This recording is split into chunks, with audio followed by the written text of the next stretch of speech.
முதலில் பாயிரம்.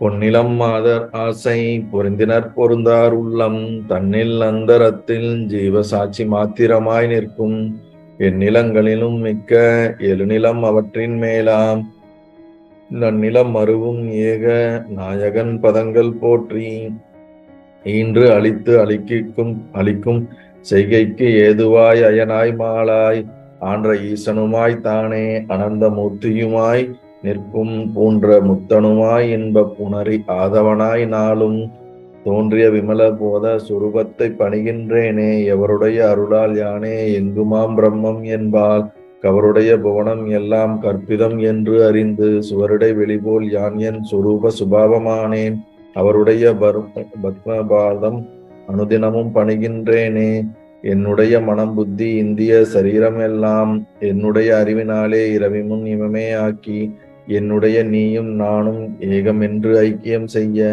என்னுடைய குருவாய் தோன்றும் ஈசனை இறைஞ்சினேனே அந்தமும் நடுவும் இன்றி ஆதியும் இன்றி வான் போல் சந்ததம் ஒளிரும் ஞான சத்குரு பாதம் போற்றி பந்தமும் வீடும் காட்ட பரந்தநூல் பார்க்க மாட்டா அந்தரும் உணரும் மாறு வத்து தத்துவம் சொல்லுவேனே படர்ந்த வேதாந்தம் என்னும் பார்க்கடல் மொண்டு முன்னூல் குடங்களில் நிறைத்து வைத்தார் புறவர்கள் எல்லாம் காட்சி கடைந்து எடுத்து அளித்தேன் இந்த கைவல்ய நவநீதத்தை அடைந்தவர் விடைய மண் தின்று அலைவரோ பசியிலாரே முந்தனை வெங்கடேச முகுந்தனை என ஆட்கொண்ட கர்த்தனை வணங்கி சொல்லும் கைவல்ய நவநீதத்தை தத்துவ விளக்கம் என்றும் சந்தேகம் தெளிதல் என்றும் வைத்து இருபடலமாக வகுத்துரைத்து செய்கின்றேனே. நல்லது. கைவல்ய நவநீதம், தத்துவ விளக்க படலம், சந்தேகம் தெளிதல் படலம் என்ற 2 படலங்களாக ஆழமான அத்வைத வேதாந்த ஞான கருத்துக்களை சொல்லி வருகின்றார். நாம் சந்தேகம் தெளிதல் படலத்தில் உள்ள பாடல்களை பார்த்து வருகின்றோம்.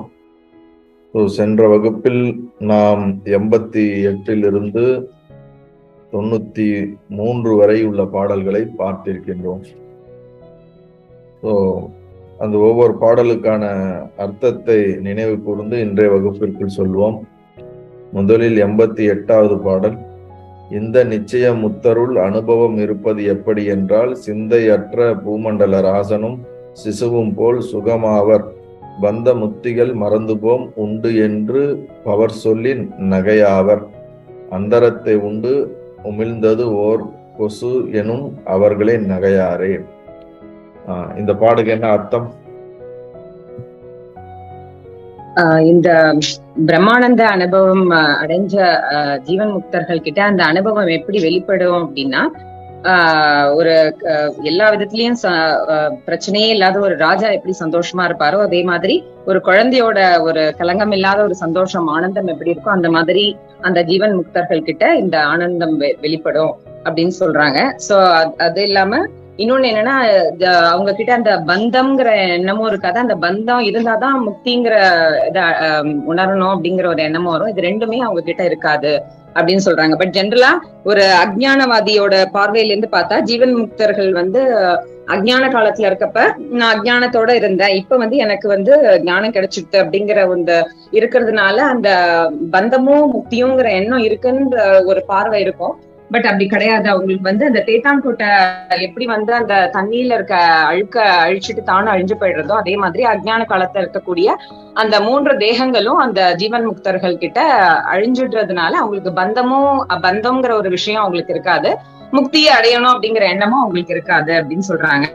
அப்படி துவைத்தவாதிகள் இது ரெண்டுமே அவங்களுக்கு இருக்கு அப்படின்னு அவங்க சொன்னாங்கன்னா அது எப்படி இருக்கும்னா, ஒரு கொசு எப்படி ஒரு அது என்ன வானத்தை எப்படி முழுங்கி அதை திரும்ப உமிழ்ந்தது அப்படின்னு சொல்றது எப்படி ஒரு நகைக்குரிய விஷயமோ அதே மாதிரி அந்த மாயைங்கிற விஷயம் ஜீவன் முக்தர்களை அடைய முடியாது, அவங்கள அதை அணுகவே முடியாது அப்படிங்கறதுதான் இதுல இருக்க வேண்டிய. அதான் இதுல பந்தமும் முக்திகள் மறந்து போவோம் அப்படின்னா, நம்ம நான் சச்சிதானந்த சொரூபமாக இருக்கிறேன் என்ற அந்த அந்த நான் அதுவாக இருக்கிறேன் இருக்கும் பொழுது அது எந்த விதத்திலையும் பந்தப்படவும் முடியாது, எந்த விதத்திலையும் அது முக்தி அடையவும் முடியாது. ஆல்ரெடி அது முக்த புருஷன், அது தன்னைத்தானே சொரூபமாவே ஆனந்தம் சச்சிதானந்தம் இருப்பு உணர்வு எப்போதும் இருப்பது, அது பந்தப்படவும் முடியாது, அது முக்தி அடையவும் முடியாது. அந்த ஞானத்திலிருந்து அவர்கள் அதை அப்படி பார்க்கிறார்கள். அதனால மற்றவங்க சொல்றது அவர்கள் ஏற்பதில்லை. பந்தப்பட்டிருந்தேன், இப்பொழுது நான் ஞானம் அடைந்து விட்டேன் அப்படின்னு ஒரு ஞானி சொன்னா கூட அது அவனுக்கு அவன் சொல்லிக்கிறது இல்ல, தேர்ட் பர்சனுக்கு எக்ஸ்பிளைன் பண்ணும்போது அவனுடைய வியூல ஏற்கனவே இவன் பந்தப்பட்டு தான் இருந்தான், இப்ப நான் ஏற்கனவே பந்தப்பட்டு இருந்தேன், இப்ப நான் அதுல இருந்து தெளிவடைஞ்சிட்டேன்றது தேர்ட் பர்சனுக்கோசரம் சொல்லப்படுவது. அவனை பொறுத்த வரைக்கும் நான் ஏற்கனவே அஞ்ஞானத்துல இருந்தேன், இப்ப நான் ஞானி ஆயிட்டேன் அப்படின்னு அவன் நினைக்க மாட்டான். ஏன்னா அப்படி நினைச்சானாலே அவன் இந்த உடல் நான் ஒரு நேரத்துல அஞ்ஞானத்துல இருந்து இப்ப ஒரு ஞானம் என்ற இந்த நிலையை அடைந்ததாக அதை பொருள்படுது. அப்படி கிடையாது. எப்பொழுதும் அது ஆத்ம பிரம்மஸ்வரூபமாக தான் இருந்திருக்கேன், இப்பொழுதும் அப்படிதான் இருக்கிறேன். அப்ப அவனுக்கு முன்னாடி இந்த காட்சிகள் தெரிகிறதே அப்படின்னா அது மூன்றாவது நபருக்கு தான் அதை பத்தின கேள்வி வருது. இவனை பொறுத்த வரைக்கும் தெளிவான இவனுக்கு ஒரு தெளிவு இருக்கிறது. என்ன என்றால், என் முன்னாடி படம் போல இப்போ அனைத்தும் ஓடிக்கொண்டிருக்கின்றன, இவை அனைத்தும் நிஜமல்ல. அந்த தெளிவில் அவன் இருக்கிறதுனால அவனுக்கு எந்த சந்தேகமும் வருவதில்லை. அதனாலதான் மற்றவர்கள் சொல்லும் போது அவனுக்கு சிரிப்பாக இருக்கிறது. மற்றவர்கள் இந்த உலகம் நிஜம் நிஜம் நிஜம் என்று சொல்லும் பொழுது அவன் அதை அவ்வாறு ஏற்றுக்கொள்வதில்லை. அடுத்த பாடல், மலடி மைந்தனும் தானுவில் புருடனும் வான்மலர் சூடி முடிச்சூடி இலகு கந்தர்ப்ப நகரிலே சுத்திகை ரசதம் விலைபேசி கலகம் ஆய் முயல் கும்பினால் குத்தியே களைத்து இருவரும் ஆண்டார், அழகை ஆயினார் எனும் விவகாரத்தை அறிந்தவன் மயங்கானே. இதுக்கு என்ன அர்த்தம்? மலடி பெற்ற மகனும் கம்பத்துல கட்டையில தோன்றிய கல்வனும் சேர்ந்து ஆகாய தாமரையை தலையிலே சூடி கந்தர்வ நகருக்கு சென்று அங்கே சிப்பியில வெள்ளியை விலை பேசி அதுல அவங்களுக்குள்ள கலகம் ஏற்பட்டு மான் கொம்பினால் ஒருவரை ஒருவர் குத்தி இறந்தார்கள். முயல் கொம்பு சாரி முயல் கொம்பு வாஸ்தவம், முயலுக்கு கொம்பு இருக்கிறதுங்கிறது மித்யா. முயல் கொம்பினால் ஒருவரை குத்தி கலகம் கொண்டு மாண்டார்கள், அப்புறம் பேயாக மாறினார்கள் அப்படிங்கிற ஒரு விஷயத்த கற்பனைன்னு அதை அறிந்து தெளிந்தவன் எப்படி நம்ப மாட்டானோ, அது போல இந்த பிரம்மம் சத்தியம் ஜெகத் மித்யாங்கிறத அறிந்த ஞானிக்கு இந்த உலகம் பொய்யாகத்தான் தோன்றும், அதில் அவர்கள் மயங்க மாட்டார்கள். அதாவது இது மேல் சொன்ன இந்த உதாரணங்கள் எதுவுமே நிஜத்தில் கிடையாது. கட்டையில் ஒரு மனிதன் இருக்க முடியாது, ஆகாயத்தில் தாமரை இருக்க முடியாது, கந்தர்ப்ப நகரிலே அந்த மாதிரி ஒரு நகரமே கிடையாது. அப்ப மேல சொன்னது எல்லாமே வாஸ்தவத்துல சத்தியமா இருப்பதற்கு வாய்ப்பு இல்லை. ஆனா இருப்பது போல அது ஒரு தோற்றமோ ஒரு கற்பனையோ ஏற்படுத்தி அதுல அந்த கற்பனைகள் இல்லாத ஒன்றாக சேர்த்து டாட்டா சேர்த்து அதுக்கு ஒரு வடிவம் கொடுப்பது போல இருக்கிறது. அதனால இதை ஒரு தெளிவு பெற்றவன் இதை ஏற்றுக்கொள்ள மாட்டான், இது உண்மை என்று அவன் ஒத்துக்கொள்ள மாட்டான். ஞானியானவன் இதை ஏற்றுக்கொள்வதில்லை, இது உண்மை என்று இது இல்லை. ஆனா அஞ்ஞானியை பொறுத்த வரைக்கும் இந்த கதை அப்படியே நிஜம்னு அவன் ஏத்துக்கிறான். ஒரு குழந்தைக்கு எப்படி நாம பல கதைகள் இல்லாத பொருளாத கதைகள்லாம் சொல்லுவோம், நிலால இருந்து வந்துட்டாரு அவரு இங்க ஏதோ கதை சொல்லுவோம். ஆனா அந்த குழந்தைகள் தன்னுடைய அறிவு பக்குவம் இல்லாததினால் சொல்வதை அனைத்தும் உண்மை என்று எடுத்துக்கொண்டு அது நம்பி விடுவது போல அஞ்ஞானியானவன் அவனுக்கு ஞானம் இல்லாத காரணத்தினால் முன்னாடி பார்ப்பதையும் இந்திரியங்களினாலும் மனதினாலும் ஸ்திரமான உலகத்தையும் தன்னையும் பார்ப்பதினால் அதிலிருந்து அவன் இதை சத்தியத்துவ புத்திக்கு வந்து விடுகின்றான். ஞானி சத்தியத்துவ புத்திக்கு வருவதில்லை. அடுத்த பாடல், மாயை என்பது பொய்யெனில் அது பெற்ற வகையெல்லாம் பொய்யாமே, தாயை அன்றி மக்களுக்கு ஒரு பிறவியும் சாதியும் வேறு உண்டோ, சேய சொர்க்கமும் நரகமும் நன்மையும் தீமையும் பாராமல் தூய சத்து சித்து ஆனந்த பூரண சொரூபமாய் இருப்பாயாக. இதற்கு என்ன அர்த்தம்?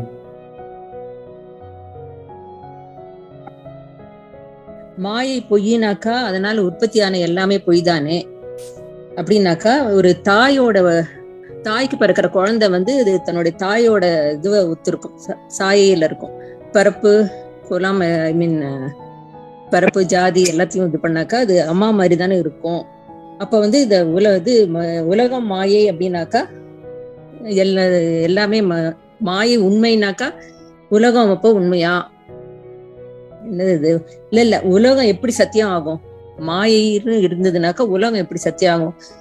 மாயை சத்தியம்னா உலகம் சத்தியம், மாயை பொய்னாக்கா உலகமும் பொய் தானே அப்படின்னு. அப்ப மாயை பொய்னாக்கா இப்ப ஈஸ்வரன் ஜீவன் எல்லாமே பொய் தானே. அப்ப சொர்க்கம் நரகம் எல்லாம் கௌசரம் பண்ணக்கூடிய கர்மங்களும் பொய் தானே அப்படின்னு. அதனால பிரம்மம் ஒண்ணுதான் உண்மைன்னு நம்பி நீ இது பண்ணி உண்மைன்னு அறிஞ்சு நீ வந்து சாட்சியாக இரு அப்படின்னு கூட சொல்றாரு. அதாவது மாயை என்பது பொய் என்று இருப்பதினால், சாஸ்திரம் சொல்வதனால், இங்க பாரு நம்மளுடைய முன்னோர்கள் ஞானியின் கூற்று அப்படி இருப்பதினால், அவர்களுடைய ஞானத்தின் அடிப்படையில் மாயை பொய்னா இந்த காரணம் பொய் என்றால் அதனால் உற்பத்தியான காரியங்களும் பொய். இப்ப இந்த உலகம் எல்லாம் 3 குணத்தினால் உருவாகி இருக்கக்கூடிய இந்த சிருஷ்டிகள் எல்லாமே வந்து நாம் மாயையாகி அதுல இருந்து வந்தது என்று சொல்கிறோம். அப்ப அதுல இருந்து வந்ததுன்னா மாயை பொய்னா அதுல இருந்து வந்ததும் அதே தன்மையான பொய்த்தன்மை உடையதாகத்தான் இருக்க முடியுமே தவிர இதுலயும் மெய்த்தன்மை இருக்காது. அதுக்கு உதாரணம் என்ன சொல்றாரு திருஷ்டாந்தம்? தாய் இல்லாமல் குழந்தை இருக்காது. அதான் தன்னை தூய சச்சிதானந்த சொரூபமாக உணர்ந்து நீ இருப்பாயாக அப்படின்னு சொல்லி அதை முடிச்சிருந்தாரு. அதுக்கு அடுத்த பாடல் வந்து 91வது பாடல். பங்கே ஆசனம் முதல் பல தேவரும் பார்வுல பெரியோரும் கங்கை ஆதியாம் தீர்த்தமும் தேசமும் காலமும் மறைநாளும் அங்கம் அருமருந்து 6 மந்திரங்களும் தவங்களும் அசத்தியம் என சொன்னால் எங்கள் நாயகனே அதனால் குற்றம் இல்லையோ மொழியீரே. இதற்கு என்ன அர்த்தம்? சீக்கிரம்.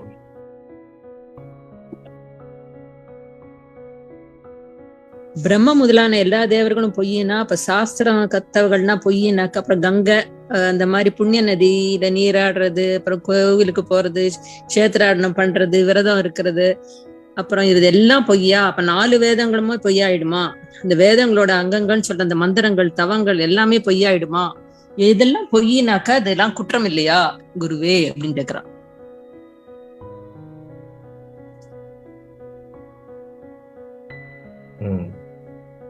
வேதங்களும் வேதத்தோடைய 6 அங்கங்கள் சிக்ஷா இந்த மாதிரி அது தொடர்ந்து வர்றது, மந்திரங்கள் மகா வாக்கிய மந்திரங்கள், ஒவ்வொரு சர்க்குண தெய்வத்துக்கு உண்டான நாம மந்திரங்கள், மூல மந்திரங்களை நம்ம சொல்வது, பல தவங்கள், இது எல்லாம் பொய்ன்னு ஆயிடுமே. அதனால என்னுடைய தலைவனே என்னுடைய குருநாதா இப்படி சொல்றது தவறு இல்லையா அப்படின்னு கேட்கிறாரு. அதற்கு 92 பாடல்ல பதில் சொல்றாரு. 92வது பாடல் என்னன்னா, சொற்பம் தனில் கடதை பொய் என்று சொல்வது பிழையானால் அற்ப மாயையில் தோன்றிய ஜகலும் அசத்து எனல் பிழையாமே. சொற்பதனில் கண்டு பொய் என்று சொல்லலாம் எனில் மைந்தா அற்ப மாயையில் தோன்றிய ஜகமெல்லாம் அசத்தியம் எனல் ஆமே. சொல்லுங்க ரமேஷ் ஐயா, சொல்லுங்க. நீங்க சொல்லுங்க. ரெண்டு விஷயமா அவர் சொல்றாரு. இதுல வந்து பாயிண்ட் இது பண்றதுக்கு ஒரு எக்ஸாம்பிள் என்ன சொல்றாருன்னா, கனவுல வரக்கூடிய விஷயங்களை வந்து குற்றம் இல்லை நீ நினைச்சனா, அதே மாதிரி ஜாக்கிரதையில் இருக்கக்கூடிய விஷயங்கள் குற்றம் இல்லை அதுவும் உண்டு அப்படிதான் எடுத்துக்கணும். இப்போ கனவுல வரக்கூடிய விஷயங்கள் வந்து பொய் நம்ம நினைச்சோம்னா, இப்போ ஜாக்கிரதையில் இருக்கக்கூடிய விஷயங்களும் வந்து பொய் தான். இதுதான் ஆக்சுவலா அதனுடைய மீனிங்கு. அதனால அப்போ இருக்கிறது எல்லாமே ஒண்ணுதான். அது என்னன்னா, அதாவது அது வந்து பிரம்மம் ஒண்ணுதான். அதனால கனவுல எந்த விஷயம் நம்ம வந்து பொய் நினைச்சாலும் அப்படி கனவு ஜாக்கிரதை ரெண்டுமே பொய் தான். கனவுல பார்க்கிற உலகமும் கண்ட காட்சிகளும் உண்மை இல்லை. அவைகள் கற்பனையான பொய் தோற்றம் என்பது ஏற்க முடியுமானால் இந்த மாயையில் தோன்றுகின்ற இந்த உலகமும் உலக காட்சிகளும் கற்பனையான பொய் தோற்றம் அப்படின்னு எடுத்துக்கலாம். அதனால ஒரு தப்பும் கிடையாது அப்படின்றதுதான் அதனுடைய மீனிங்.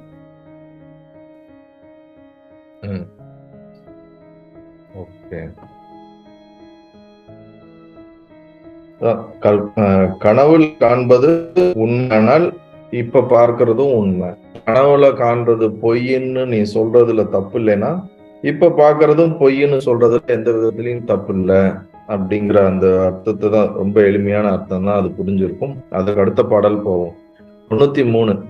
பொய்யை மெய்யென்று மூடர் புண்ணியர் என்று புராணம் கூப்பிடுமானால் மெய்யை மெய்யென்ற ஞானிக்கு குற்றங்கள் விதித்த சாஸ்திரம் உண்டோ? பொய்யது ஏது எனில் நாமரூபங்களாம் பூதம் ஆகி மாயை மெய்யது ஏது எனில் சச்சிதானந்தமாய் வியாபிக்கும் ஆன்மாவே. இதற்கு அர்த்தம் பரவாயில்ல, நீங்க சொல்லுங்க. 93வது பாடலுக்கான அர்த்தம் சொல்லுங்க. மாயா வந்து யார் வந்து மாயா சத்தியம் சொல்றாளோ அவளை வந்து மூடர்கள் என்று சொல்றா. ஆனா சாஸ்திரம் வந்து அவளை வந்து புண்ணியர்கள் என்று சொல்றா. அதே மாதிரி ஞானி வந்து பிரம்ம முற்றுதான் சத்தியம், பாக்கி எல்லாம் வந்து மித்யா அப்படின்னு சொல்லிச்சா சாஸ்திரம் அவளை வந்து பண்றதில்லை. ஃபர்ஸ்ட் லைன் திருப்பி சொல்லுங்க. ஃபர்ஸ்ட் லைனுக்கான அர்த்தம் திருப்பி சொல்லுங்க. யார் வந்து இந்த மாயா வந்து சத்தியம் அப்படின்னு சொல்றா அவங்கள வந்து மூடர்கள் என்று சொல்வார்கள். ஆனா வந்து சாஸ்திரம் வந்து அவளை வந்து புண்ணியர்கள் அப்படிங்கறது சாஸ்திரம் சொல்றது. அதே மாதிரி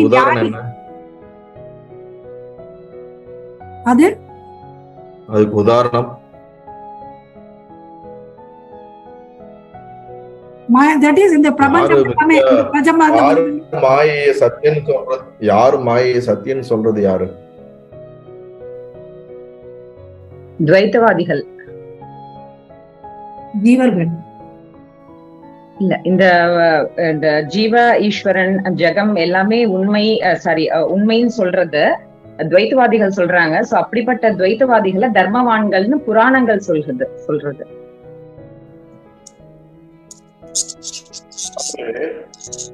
இவங்கள இந்த மாதிரி அஞ்ஞானத்தை நம்பி இந்த உலகம் மாயைன்னு சொல்லி நம்பிட்டு இருக்கிறவங்கள இவங்க வந்து இந்த மாதிரி மூடர்களை வந்து புண்ணியவான்கள் அப்படின்னு சாஸ்திரம் சொன்னா, அப்போ ஞானம் அடைந்த ஞானிகளை வந்து சாஸ்திரம் வந்து என்ன சொல்லும் அப்படின்ற மாதிரி நம்ம இதை அண்டர்ஸ்டாண்ட் பண்ணிக்கலாம். ஞானம் அடைஞ்ச சாஸ்திரவாதிகளை வந்து பிரம்மம் மட்டுமே உண்மை அப்படின்னு நினைச்சிட்டு மற்ற எல்லாம் பொய்ன்னு இருக்கக்கூடிய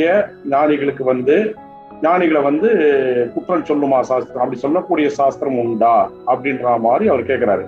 அதாவது இந்த உலகம் மாயே நினைச்சிட்டு இருக்கக்கூடிய மூடர்களை வந்து அவங்க வந்து புண்ணியர்கள் அப்படின்னு சாஸ்திரம் சொன்னா, அப்போ ஞானியை வந்து என்னன்னு சொல்லலாம்? ஞானிகை வந்து என்னன்னா எல்லாமே பொய்ன்னு கம்ப்ளீட்டா அவங்க வந்து பிரம்மம் மட்டும்தான் உண்மை அவங்க நம்பிட்டு இருக்காங்க. ஸோ ரெண்டாவது வந்து பொய்னா என்னன்னா இருக்கிறா போல இருக்கும், ஆனா இருக்காது. ஆக்சுவலா அதுக்கு ஒரு காணல் நீரை வந்து எக்ஸாம்பிளா சொல்லியிருக்காரு. இருக்கிறா போல இருக்கும், ஆனா வந்து it will not be there. அப்போ இருக்கிறது என்னன்னா கம்ப்ளீட்டா உண்மையான சச்சித் ஆனந்தம் தான். மற்ற எல்லாமே வந்து ஜகத் வந்து மித்யாதான், பிரம்மன் தான் சத்தியன்ற மாதிரி என்ன வந்து அவர் முடிக்கிறாரு. அதுதான் அவருடைய மீனிங். வேற பதில்கள் சார்? குருஜி, என்னோட அண்டர்ஸ்டாண்டிங் என்னன்னா, இவங்க கேட்கறது வந்து 4 மறை, அதோட 6 மந்திரங்கள், அதெல்லாமே பொய்யா மெய்யா, அதான் அவரோட கேள்வி. அப்போ இவருக்கு சொல்றது வந்து ஒரு ஜென்ரலா சொல்லி விடுறாரு. சொப்பனத்துல கண்டது பிழைனா இது பிழை, அது பிழை இல்லைன்னா அது பிழை இல்லைன்னு சொல்லிட்டு நம்மளே டிசைட் பண்ணிக்கோன்னுட்டு சொல்லிடுறாரு அவரு. அந்த மாதிரி சொல்றாரு. அதுக்கு இன்னும் கொஞ்சம் கிளியரா நெக்ஸ்ட் 93ல என்ன சொல்றாருன்னா, பொய்யை மெய் என்று நீ ஒரு இந்த சாஸ்திரம், இது என்னோட அண்டர்ஸ்டாண்டிங், இதோட சாஸ்திரம் புண்ணியம் 4 மறை எல்லாமே இதெல்லாம் கத்தறிஞ்சவர்கள் இவங்க எல்லாமே நீங்க புண்ணியர்னு நீங்க நினைச்சீங்கன்னா, இவங்க எல்லாம் பொய்யே மெய்யென்று சொல்லியிருக்காங்க. ஆக்சுவலி இவங்களெல்லாம் நீங்க புண்ணியர்னு நினைச்சீங்கன்னா, அப்போ மெய்ய மெய்யன்னு சொல்ற ஞானிய நீங்க அவங்களுக்கு அப்ப தப்பு தானே அவங்க சொல்றாங்க? அவங்களுக்கு ஏதாவது பனிஷ்மெண்ட் வச்சிருக்கீங்களா நீங்க? அப்படி கேக்குறாரு. நீங்க பொய்ய மெய்யன்னு சொல்றவங்க கிட்ட நீங்க அவங்களெல்லாம் புண்ணியர்னு நீங்க எல்லாம் நினைக்கிறீங்க, ஆனா மெய்யன்னு சொல்ற ஆக்சுவல் ஞானிக்கு வந்து நீங்க ஏதாவது பனிஷ்மெண்ட் வச்சிருக்கீங்களா அப்படின்னு அப்படி கேக்குறாருன்னு நினைக்கிறேன். பொய் எது எனில் நாம ரூபங்களை புதுமாகிய மாயமே. அதுல இருந்து என்ன தெரியுதுன்னா, பொய்யதுன்னா நாம ரூபங்களா இருக்கிற எல்லாமே வந்து இந்த உலகத்துல இருக்கிற எல்லாமே பொய் தான். மெய்ன்றது கண்டிப்பா சச்சிதானந்தமா வியாபிக்கும் அந்த ஆன்மாவை தவிர நீ எது நினைச்சாலும் அது போய் தான், அது உண்மை கிடையாது. அது அதுதான் அவர் சொல்ல வர்றாரு சுவாமிஜி. இந்த நான் வரையெல்லாம் அவர் அதுதான் மீன் பண்றாரான்னு தெரியல. நீங்க பொய்யை மெய்யென்று என்ற மூடர் புண்ணியர்னா இந்த சாஸ்திரங்களை சொல்ல வர்றாரான்னு தெரியல சுவாமிஜி. சரி, ஓகே. வேற எதுவும் பதில்கள் இருக்கா? இந்த மாயா அப்படிங்கிறது வந்து பொய்யான ஒரு விஷயம். 3 குணங்களான இந்த மாயால இருந்து தோன்றின எல்லா விஷயங்களுமே வந்து 3 குணங்களால ஆனது. அது எதுவுமே சத்தியம் கிடையாது அப்படிங்கிறதுதான் உண்மை. ஆனா அதை வந்து மெய் அப்படின்னு சொல்லிட்டு சில டைப் ஆஃப் வர்க்கங்கள் சொல்றாங்க. ஃபார் எக்ஸாம்பிள் சைவ சித்தாந்தம் சொல்லுது, சாங்கியம், அதுக்கு இல்லைன்னா யோகம், இதெல்லாம் வந்து உலகம் சத்தியம் அப்படிங்கிற மாதிரி எம்பசைஸ் பண்றாங்க. அந்த மாதிரி சொல்றவங்களையும் வந்து புண்ணியர்கள் அப்படிங்கிற மாதிரிதான் நம்ம வந்து அவங்கள உயர்வா தூக்கிதான் பேசுறோமே தவிர அவங்களை தாழ்த்தி சொல்றது கிடையாது. புராணங்கள் அப்படிதான் அவங்கள வந்து இது சொல்லுது. இப்ப வந்து உண்மையான அத்வைத சித்தாந்தம் படி பார்த்தா இருக்கிறது அந்த ஒண்ணு மட்டும்தான் சத்தியம், மற்றது எல்லாமே போய் அப்படிங்கறது வந்து ஒரு ஞானியோடைய அனுபவ ரீதியா வரக்கூடிய சத்தியம். அது அவங்கள வந்து எந்த விதத்திலயும் அது இந்த சாஸ்திரம் வந்து குற்றம் சொல்லவும் இல்லை. சோ அவங்க குற்றம் சொல்லல அப்படிங்கறதுனாலே நமக்கு என்ன தெரிய வருதுன்னா இந்த கருத்தும் வந்து ஏத்துக்கப்படுது அப்படிங்கிற மாதிரிதான் நமக்கு புரிய வருது.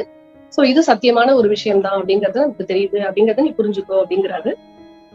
அடுத்தது வந்து நாம ரூபங்கள் அப்படின்னு சொல்லி எந்தெந்த விஷயங்கள் நீ பாக்குறியோ, எதுக்கெல்லாம் பேர் இருக்கோ, எதுக்கெல்லாம் ரூபங்கள் இருக்கோ, அது எதுவுமே வந்து உண்மையான விஷயம் கிடையாது. சோ இந்த பிரம்மங்கிறது வந்து அதையும் தாண்டின விஷயம்ங்கிறதுனால அதுல இருக்கிறது எல்லாத்தையும் நாமரூபங்கள் இருக்கிற விஷயங்களை நீ மெய்ன்னு நினைச்சு ஏமாந்துராத, அது எல்லாமே பொய்யானது. அதுதான் இந்த மாயா பொய்யானதுன்னு சொல்லிட்டு கடைசியில சொல்றது வந்து எது மெய்யா இருக்குங்கிறது நமக்கு இந்த அகண்டாகார புத்தியோட நம்ம அனுபவிக்கிற அந்த பிரம்மானந்த சுகம் மட்டும்தான் வந்து சத்தியமானது. அதுதான் சத்தாவும் சித்தாவும் ஆனந்த ஸ்வரூபமாவும் நம்மள வியாபிச்சு இருக்கு. நம்ம தான் அந்த எல்லா இடத்துலயும் வியாபிச்சு இருக்கக்கூடிய அந்த வஸ்துங்கிறது வந்து நம்ம தான் இந்த உடம்பு இந்த மனசு அப்படிங்கறத நம்ம கிட்ட சேர்த்திருக்கோமே தவிர அது எல்லாத்தையும் நம்ம கிட்ட இருந்து ஜஸ்ட் விலக்கி வச்சு பார்க்கும்போது நம்ம மட்டும்தான் இருப்போம், சோர்ஸ் மட்டும்தான் இருப்போம் அப்படிங்கறது சொல்லலாம். சரி, ஓகே. அதாவது வேதத்தை ஏற்றுக்கொள்ளுகின்ற, சனாதன தர்மத்தை ஏற்றுக்கொள்ளுகின்ற உட்பிரிவுகளான பரமாத்மா, ஜீவாத்மா, உலக உற்பத்தி, இதை பொறுத்து நிறைய உட்கருத்துக்கள் கொண்ட பல மதங்கள், பல பிரிவுகள் இருக்கின்றன. அதுல இப்ப நம்ம மாயை அப்படின்னு பார்க்கும்போது, மாயையை வந்து பிரகிருதி என்றும் மூல பிரகிருதி என்றும் அதுக்கு வெவ்வேறு பெயர்கள் கொடுக்கப்பட்டிருந்தா வெவ்வேறு அந்த சாஸ்திரங்கள்ல வெவ்வேறு. இப்ப சாங்கிய சாஸ்திரம் வந்து மூல பிரகிருத்தின்னு சொல்லும், இப்ப யோக சாஸ்திரம் ஈஸ்வரன் சொல்லுவோம், அதுலயும் பிரகிருத்தின்னு வரும், மகத்தத்துவம், இந்த மாதிரி ஒவ்வொரு இதுலயும் ஒவ்வொரு விதமான அதுக்கு நேம் கொடுத்தாலும் அவர்கள் எல்லாமே வந்து யோகமா இருக்கட்டும், சாங்கியமா இருக்கட்டும், துவைத்தமா இருக்கட்டும், இன்னும் பல மதங்களாக இருக்கட்டும், இவர்கள் வந்து இந்த உலக உற்பத்திக்கு இது காரியம், வெளிப்பட்டது காரியம், காரணமா இருக்கிறது ஒன்று ஆனது சத்தியமாக இருக்கிறது. அது எப்பொழுதும் அழிவதில்லை, அது எப்பொழுதும் இருந்து கொண்டே இருக்கிறது, ஒன்று விசேஷமாக இருக்கிறது, ஏதோ ஒரு காரணத்துக்கோசரம் இருக்கிறது என்று அவர்களுடைய சித்தாந்தம் சொல்லி விளக்கப்பட்டிருக்கிறது.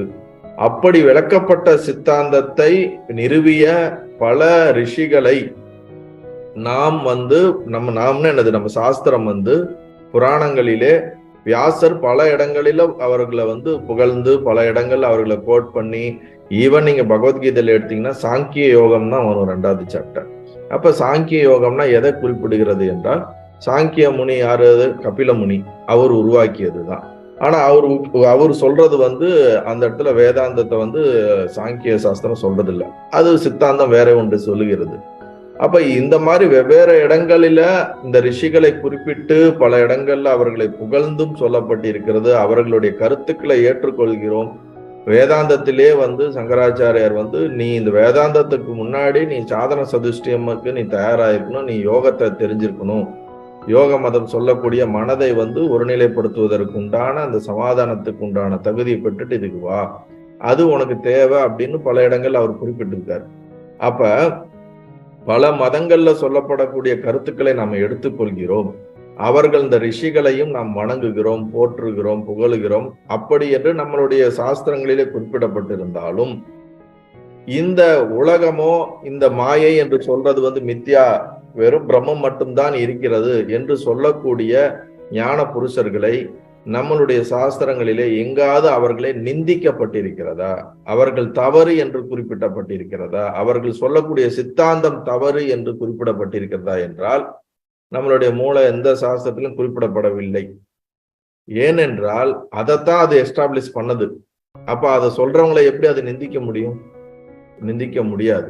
பூர்வ பாகத்துல இந்த உலகம் சத்தியம்னு சொல்லி நமக்கு வழிகாட்டி பல கர்ம யோகத்தை கொடுத்து கர்மகாண்டத்துல நம்ம வழி நடத்தி கொண்டு வரக்கூடிய இந்த சாஸ்திரமானது ஞான காண்டத்துல இதுக்கு நேர் எதிரான வேற ஒரு சித்தாந்தத்தை நமக்குள்ளே நிலைநாட்டுகிறது. அப்ப அந்த ஞான காண்டத்திற்கு நம்மை தயார்படுத்துவதற்கு இந்த கர்ம காண்டத்தை தான் அது என்ன பண்ணுது, நம்மளை மெல்ல மெல்ல மெல்ல கொண்டு வருகிறது. சோ அததான் இங்க 2வது இதுல சொல்றாரு, மெய்யை மெய்யென்ற ஞானிக்கு குற்றங்கள் விதித்த சாஸ்திரம். ஏதாவது ஒரு சாஸ்திரத்துல இந்த அத்வைதம் சொல்லக்கூடிய இந்த கருத்தை நிஷேதனம் பண்ணியிருக்காங்களா, அது இல்ல தப்புன்னு சொல்லியிருக்காங்களான்னா கண்டிப்பா இல்ல. ஆனா பிற்பாடி வந்த பல இப்ப இருக்கக்கூடிய பல ஆயிரம் இந்த ஒரு சில ஆயிரம் வருடத்துக்குள்ள பல பேர் அதை கண்டனம் பண்ணுவாங்க, அது தப்பு, இதுதான் சரி, இந்த மாதிரி எஸ்டாப்ளிஷ் பண்ணுவாங்க. ஆனா நம்மளுடைய சாஸ்திரம்னு சொல்லக்கூடிய மூல சாஸ்திரத்துல அதுல எந்த விதத்திலுமே என்ன பண்ணப்படல, இந்த சித்தாந்தத்தை கொண்டவர்களை கண்டனம் பண்ணவில்லை. அத இங்க சீடனுக்கு சொல்லி புரிய வைக்கிறார். எப்படி? அதனால நம்ம மாயை பொய்ன்னு சொல்றோம், அந்த பொய்யான நாமரூபங்கள் பஞ்சபூதங்கள் இதனால உருவாகின எந்த விஷயமும் நிஜம் கிடையாது, தெரிஞ்சுக்கோ. மெய் எதுனா சச்சிதானந்த சொரூபம் தான் மெய் அப்படின்னு நீ புரிந்து ஆன்மாவாக வாழ்ந்துடு அப்படின்னு சொல்றாரு. சோ அஞ்ஞானம் முடிந்த ஞானிக்கு யாவும் பிரம்மஸ்வரூபமாகவே விளங்கும், சச்சிதானந்த வடிவா எங்கும் வியாபித்திருப்பதே ஆன்மாவாகும். நல்லது. இது வரைக்கும் நாம பார்த்தோம் போன வகுப்புல. இன்னைக்கு 94வது பாடல். மாயை என்பது எது? உடையவர் யார்? எப்படி வந்தது? வருவான் ஏன்? மாயை என்பது எது? உடையார் யார்? எப்படி வந்தது? வருவான் ஏன்? மாயை என்பது பிரம்மத்தின் வேறு எனின் வஸ்துவும் 2 ஆமே. மாயை என்பதும் பிரம்மமும் ஒன்று எனின் வஸ்து பொய்யாமே. மாயை என்றமே கங்கங்களுக்கு ஒரு சண்ட மாறுத குருமூர்த்தி. சோ ஒவ்வொரு பாடல்லையும் அந்த குருவை அவன் புகழ்ந்துகிட்டே வரான். கேள்வி கேட்பதற்கு முன்பு அந்த பணிவை கொண்டு கொடுத்து தன்னுடைய பணிவாக, குருவே நீங்க சொல்றது சரியா இருக்கும், நீங்க கரெக்டா தான் சொல்லுவீங்க, இருந்தாலும் எனக்கு இந்த சந்தேகம் எப்படி இருக்குது, அதை நீங்க நிறைவேற்றுங்க. இவனுடைய கேள்வி ரொம்ப டெக்னிக்கலா ஆழமாக அவர் இப்ப ஒருத்தர் சொல்றாரு இதுதான்ப்பா அப்படின்னு, அதை நேர் எதிரா இது அப்படி கிடையாதுங்கிற மாதிரிதான் இவன் கொஸ்டின் பண்றான். ஒவ்வொரு கொஸ்டினும் அது எப்படி இருக்கும், இது எப்படி இருக்கும்னு. ஆனா அவன் அப்ரோச் எப்படி இருக்குன்னா, மோர் அவர் இது நீங்க சொல்றது எனக்கு ஓகே தான், பட் எனக்கு இந்த சந்தேகம் இருக்குங்கிறத ரொம்ப பொலைட்டாவும் பணிவாகவும் ஸ்ரத்தையோட அவன் கேட்கிறான். இதுல எங்க சொல்றான்னா, மாயை என்பது மேகங்களை போன்றது இருக்குது, பெரிய மேகங்கள் போன்று இருக்குது. ஒரு பலத்த காத்து அடிச்சிச்சுன்னு வச்சுங்களேன், அந்த மேகங்கள்லாம் களைஞ்சு ஓடிடும். நம்மளே பார்த்திருக்கோம், மழை வர மாதிரி மேகங்கள் இருக்கும், காத்து அடிச்சு மேகம் போயிடுச்சுன்னா மழை இப்ப வராதுன்னு நம்ம சொல்ற மாதிரி, இந்த சண்டை மாறுதம்னா ஒரு நல்ல ஒரு பலமாக வீசக்கூடிய ஒரு காற்று. அதுபோல என்னுடைய குருநாதர் எனக்குள்ள இருக்கக்கூடிய அந்த மாயாங்கிற இந்த மேகத்தை அதை நீக்குவதற்குண்டான தன்மையை உடைய கெப்பாசிட்டி உடையவர் தான் என்னுடைய குருநாதர். அதனால நீங்கள் எனக்கு இந்த சந்தேகத்தை நீங்கள் தெளிவுபடுத்துங்கள். என்ன சந்தேகம்? 6 சந்தேகம் கேட்கிறான், 6 கேள்வி. மாயைனா என்ன? மாயை என்பது என்ன? முதல் கேள்வி. மாயை யாருக்கு மாயை இருக்கிறது? மாயை உடையவர் யார்? யார் அந்த மாயையை வைத்திருக்கிறார்கள்? எப்படி வந்தது? சரி, மாயைன்னு ஒண்ணு இருக்குன்னா அது எப்படி உற்பத்தி ஆச்சு? வருவான் ஏன்? சரி, எதுக்கு அந்த மாயை வரணும்? மாயைனா என்ன டெஃபினிஷன்? மாயை யார்கிட்ட இருக்குது? மாயை எப்படி வந்தது? அதோட உற்பத்தி என்ன? அது ஏன் வரணும்? அதுக்கு அடுத்த கேள்வி. இது 4 கேள்வி முடிஞ்சதா? அடுத்த கேள்வி, 5வது கேள்வி என்ன கேட்கிறாரு? மாயை என்பது பிரம்மத்தின் வேறு எனின், பிரம்மம் வேற மாயை வேற அப்படின்னு நீங்க சொல்ல வந்தீர்கள் என்றால், அப்ப 2 இருக்கிறது அல்லவா? 2 வந்துருது இல்லவா? 2 வந்தாலே நீங்க இவ்வளவு நேரம் எனக்கு சொல்லி புரிய வச்ச இந்த அத்வைத சித்தாந்தம் பிரம்மம் ஏகம், பிரம்மம் மட்டும்தான் இருக்கிறது, வேறு எதுவும் இல்லை என்று சொல்வது பொய்யாகி விடுகிறதே. அதனால பிரம்மம் மாயை என்பது இரண்டு தனித்தனியான வஸ்துக்களா அல்லது ஒரே வஸ்துவா? அதுக்கு அடுத்த கேள்வி என்ன கேட்கிறான், மாயை என்பதும் பிரம்மம் என்பது ஒன்று எனில், சரி நீங்க சொல்ற மாதிரியே மாயையும் பிரம்மமும் ஒண்ணுதான் அப்படின்னா, மாயை பொய்யுங்கும் போது பிரம்மமும் பொய் தானா? மாயை மட்டும் பொய்யா இருக்கும், பிரம்மம் மட்டும் சத்தியமா இருக்கும்னு எப்படி நீங்க சொல்ல வர்றீங்க? ரெண்டும் ஒண்ணுதான் அப்படிங்கும் போது, இப்ப தாய் பொய் அப்படின்னா குழந்தையும் பொய் தானே? இல்ல குழந்தைதான் பொய், தாய் சத்தியம் நம்ம சொல்ல முடியாது. அந்த மாதிரி இந்த கேள்வியில் என்ன சொல்றா, மாயை என்பதும் பிரம்மம் ஒன்று எனின், இது ரெண்டும் ஒண்ணுதான் அப்படின்னு சொல்ல வந்தீங்கன்னா, ரெண்டுமே அதுல பிரம்மங்கிற வஸ்து பொய்யாயிடுமே அப்படின்னா, இது எனக்கு தெளிவுபடுத்துங்கள் அப்படின்னு கேட்கிறான். மாயை என்ன, அதுக்கான விளக்கத்தை படிக்கிறேன்.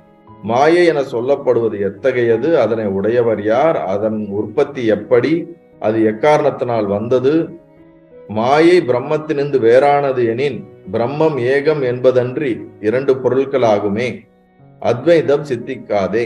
அல்லது மாயையும் பிரம்மமும் ஒன்றே எனில் பிரம்மமும் மாயையும் போல பொய்யாகுமே. மாயை என்னும் மேகங்களை அகற்ற வந்த சண்ட மாருதமான குருமூர்த்தியை இவற்றுக்கு விளக்கி அருளுங்கள். இதுதான் விளக்கம் கொடுக்கப்பட்டிருக்கு. நம்ம அடுத்த பாடலுக்கு போல 95வது பாடல். அதனை இன்னது என்று உரைத்திடப்படாமையால் அவாச்சிய வடிவமாகும். இது தனக்கு உளது உடல் யான் உலகு மெய் எனும் அவர் உடையோர்கள். கதை இல்லாத பொய் வந்தது இப்படி என்று கண்டபேர் இளைமைந்தா. விதன மாயையை ஏன் வந்தது என்றால் புத்தி விசாரம் அற்றதனாலே. அதனை இன்னது என்று உரைத்திடப்படாமையால் அவாச்சிய வடிவமாகும். இது தனக்கு உளது உடல் யான் உலகு மெய் எனும் அவர் உடையோர்கள். கதையில்லாத பொய் வந்தது எப்படி என்று கண்டபேர் இளைமைந்தா. விதன மாயை ஏன் வந்தது என்றால் புத்தி விசாரம் அற்றதனாலே. இதுலதான் மாயையோடைய விளக்கமானது இங்க ரொம்ப தெளிவாக சொல்லப்படுகிறது. கேட்ட அந்த 6 கேள்விக்கு இப்ப 6 கேள்விக்கு ஒவ்வொன்றுக்கா பதில் சொல்ல போறார். இப்ப இவர் என்ன ஃபர்ஸ்ட் கேள்வி கேட்டாரு, மாயைனா என்ன, மாயை என்பது என்ன? அதுக்கு முதல் லைன்ல பதில் சொல்றாரு, அதனை இன்னதென்று உரைத்திடப்படாமையால். அவாச்சிய வடிவம். அவாச்சிய வடிவம் என்றால் என்னது? ஒரு சப்தத்துக்குள்ள அதை சொல்லி விளக்க முடியாது. இதுதான் மாயை என்று நம்மால் முழுமையாக தீர்க்கமாக விளக்க முடியாது. இப்ப உங்களுக்கு உதாரணத்துக்கு இது பென்சில் அப்படின்னு நம்ம சொல்ல முடியுது. ஆனா மாயை, இப்ப ஒரு ஸ்வீட் இருந்தா இது ஸ்வீட்டுங்கிற தன்மையோ, காரம்னா காரம்ங்கிற தன்மையோ, ஒவ்வொன்றுக்கும் ஒவ்வொரு தன்மை இருக்கிறத நம்மளால புரிஞ்சுக்கிற மாதிரி, நம்ம அனுபவபூர்வமா புரிஞ்சுக்கிற மாதிரி, இந்த மாயை என்பதை என்ன விதத்துல நாம அதை விளக்கி சொல்ல முயற்சி பண்ணாலும் முற்பட்டாலும் அது என்னதென்று நம்மால் புரிந்து கொள்ள முடியாது. அது என்னதென்று நம்மால் வார்த்தைகளுக்குள் போட முடியாது. அதனால்தான் அதனை அவாச்சிய வடிவம் என்று சொல்லப்படுகிறது. மாயா அப்படின்னா அப்படியே திருப்பி போட்டீங்கன்னா யாமா, யாமா சா இது மாயா. இதுதான் அதுக்கான விளக்கம். இவள் இன்னதென்று சொல்ல முடியாது. எப்பயுமே மாயை ஒரு பெண் சக்திக்கு தான் சொல்லுவாங்க. பராசக்தி என்பது மாயை மொத்த அந்த அண்ட சராசரங்களையும் இயக்கி ஆட்டி படைப்பவள் யாருன்னா பராசக்தின்னு சொல்றோம். மாயா என்பது ஃபெமினியன் கான்சியஸ்னஸ் தான் நம்ம சொல்லுவோம். அதனால இங்க மாயா அப்படின்னா அதை அப்படியே திருப்பி போட்டு பாருங்க. யாமா, யாமா சா இது மாயா. எவள் இல்லையோ அது மாயை. எது உண்மையில் இல்லையோ அது மாயை. மாயானா என்னன்னா, இது இன்னதென்று சொல்ல முடியாது, அதுக்கு ஒரு இருப்பு கிடையாது, முழுமையான இருப்பு மாயைக்கு கிடையாது. அப்படி எது இருக்கிறதோ அதுதான் மாயை. நம்ம குழப்பமா இருக்கலாம், இது என்ன ஒண்ணும் புரியலையே அப்படின்னு. நம்ம தத்துவபோதத்துல ரொம்ப தெளிவா ஒரு இடத்துல படிச்சிருக்கிறோம், பிரம்மாஸ்ரய மாயா. அதுக்கப்புறம் என்ன படிச்சிருக்கோம், அது 3 குணங்களுக்கு உட்பட்டது. பிரம்மத்தை சார்ந்து எது இருக்கிறதோ அதுக்கு ஒரு விளக்கமும் நம்ம பார்த்தோம். உதாரணம், நம்மளுடைய நிழல், விளக்கு தீபத்தோடைய நிழல். விளக்கோடைய நிழல் விளக்கு சார்ந்துதான் அந்த நிழல் இருக்கு. ஆனா அந்த நிழலுக்கும் இந்த விளக்குக்கும் நேரடியா சம்பந்தம் இருக்கான கிடையாது. இந்த விளக்குனால அந்த நிழல் பாதிக்கப்படுதுன்னா பாதிக்கப்படாது. அந்த நிழல் பாட்டுக்கு அது இருக்குது. அது ஏன் வந்தது, எப்படி வந்தது என்று நாம் எவ்வளவு முயற்சி பண்ணாலும் அதை நம்ம ஆராய்ந்து அதற்கான முடிவு எடுக்க முடியாது. இது இருக்குது, ஏதோ ஒரு விதத்துல அது அந்த இடத்துல ரிஃப்ளெக்ட் ஆகுது.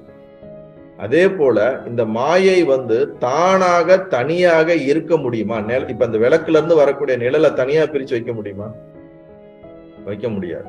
நாம நடந்து போறோம், வெயில் அடிக்குது, வெயில்ல நம்மளோட நிழல் விழுவுது, நம்ம இதுல இருந்து அது தனியா பிரிச்சு வைக்க முடியுமானா பிரிச்சு வைக்க முடியாது. நம் இயக்கத்திற்கு ஏற்றார் போல்தான் அந்த நிழல் இருக்கிறது.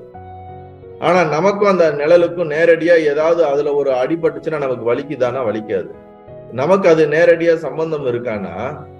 என்னை சார்ந்துதான் இருக்குது. பார்த்தா என்ன மாதிரியே இருக்குது, என்னுடைய உருவத்தை அப்படியே ரிப்ளிகேட் பண்ணுது. ஆனா நான் நினைச்சிருக்கக்கூடிய இந்த சரீரத்தோட அது எந்த விதத்திலும் நேரடியாக சம்பந்தம் கிடையாது.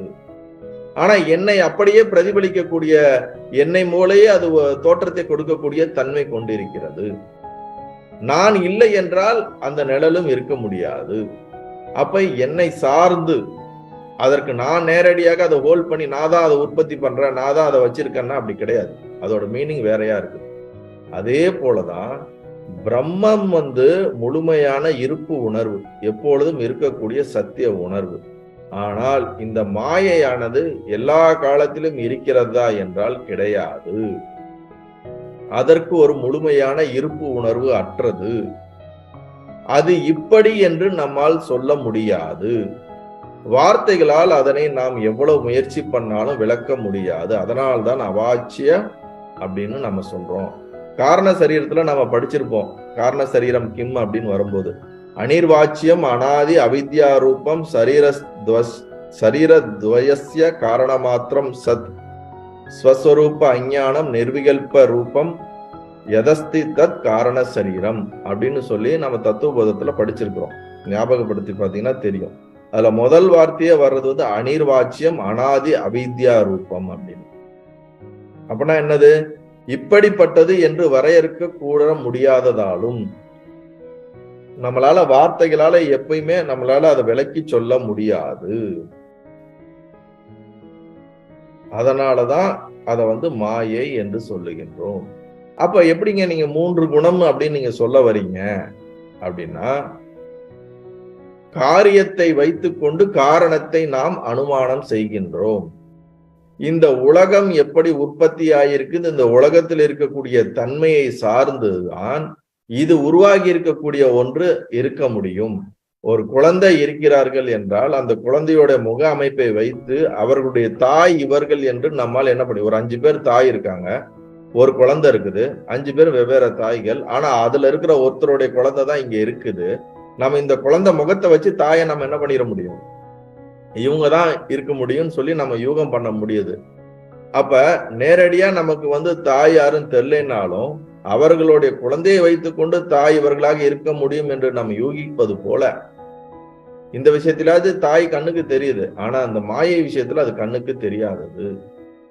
இந்த உலக வெளிப்பட்டு இருக்கக்கூடிய தன்மையை ஆராய்ந்து, இதில் இருக்க குணங்களை ஆராய்ந்து, இது இப்படி இருக்கிறது என்றால் இது வெளிப்படுவதற்கு காரணமான விஷயம் இது போல இது சார்ந்து தான் இருக்க முடியும் என்று சாஸ்திரம் சொல்லியதும் ஞானகுருமார்கள் அவங்களுடைய தீர்க்க பார்வையிலும் அனுமானத்தினாலும் மாயை என்பது இது என்று நாம் புரிந்து கொள்கின்றோம். அதனாலதான் அவங்க என்ன சொல்றாங்க, அந்த மாயையின் சொரூபம் எத்தகையது என்று கூறவே முடியாது. யாராவது இது வரைக்கும் கண்டுபிடிச்சிருக்காங்களா மாயை எப்படின்னு? நம்ம யோக வசிஷ்டத்துல ஒரு அருமையான ஒரு கதை வரும், காதியின் கதை அப்படின்னு. நீங்க எல்லாம் மறந்துருப்பீங்க, நம்ம யோக வசிஷ்டம் ரொம்ப கிளாஸுக்கு முன்னாடி நம்ம அதெல்லாம் பார்த்தது. அதுல காதின்ற ஒரு பிராமணர் என்ன பண்ணுவாரு, அவர் ஒரு ஊர்ல அவர் பாட்டுக்கு அவருடைய குலமான பிராமணத்துல அவர் படித்து கொண்டு தன்னுடைய சாதனைகளை பண்ணி கொண்டு இருப்பார். ஒரு காலத்துல ரொம்ப தீவிரமாய் ஞானத்தின் வேட்கை ஏற்பட்டு அவர் காட்டுக்கு போயிடுவாரு. காட்டுல போய் ஆழமா தவம் பண்ணுவார். பகவான் விஷ்ணுவை வேண்டி நிறைய மந்திர ஜபங்கள் நிறைய தவம் பண்ணுவார். ஒரு தினமும் ஆத்துல போய் இருந்து மந்திரங்களை ஜபிக்கிறது இது பண்றதுன்னு அவரோட பிராக்டிஸ் பண்ணிக்கிட்டே இருப்பார்.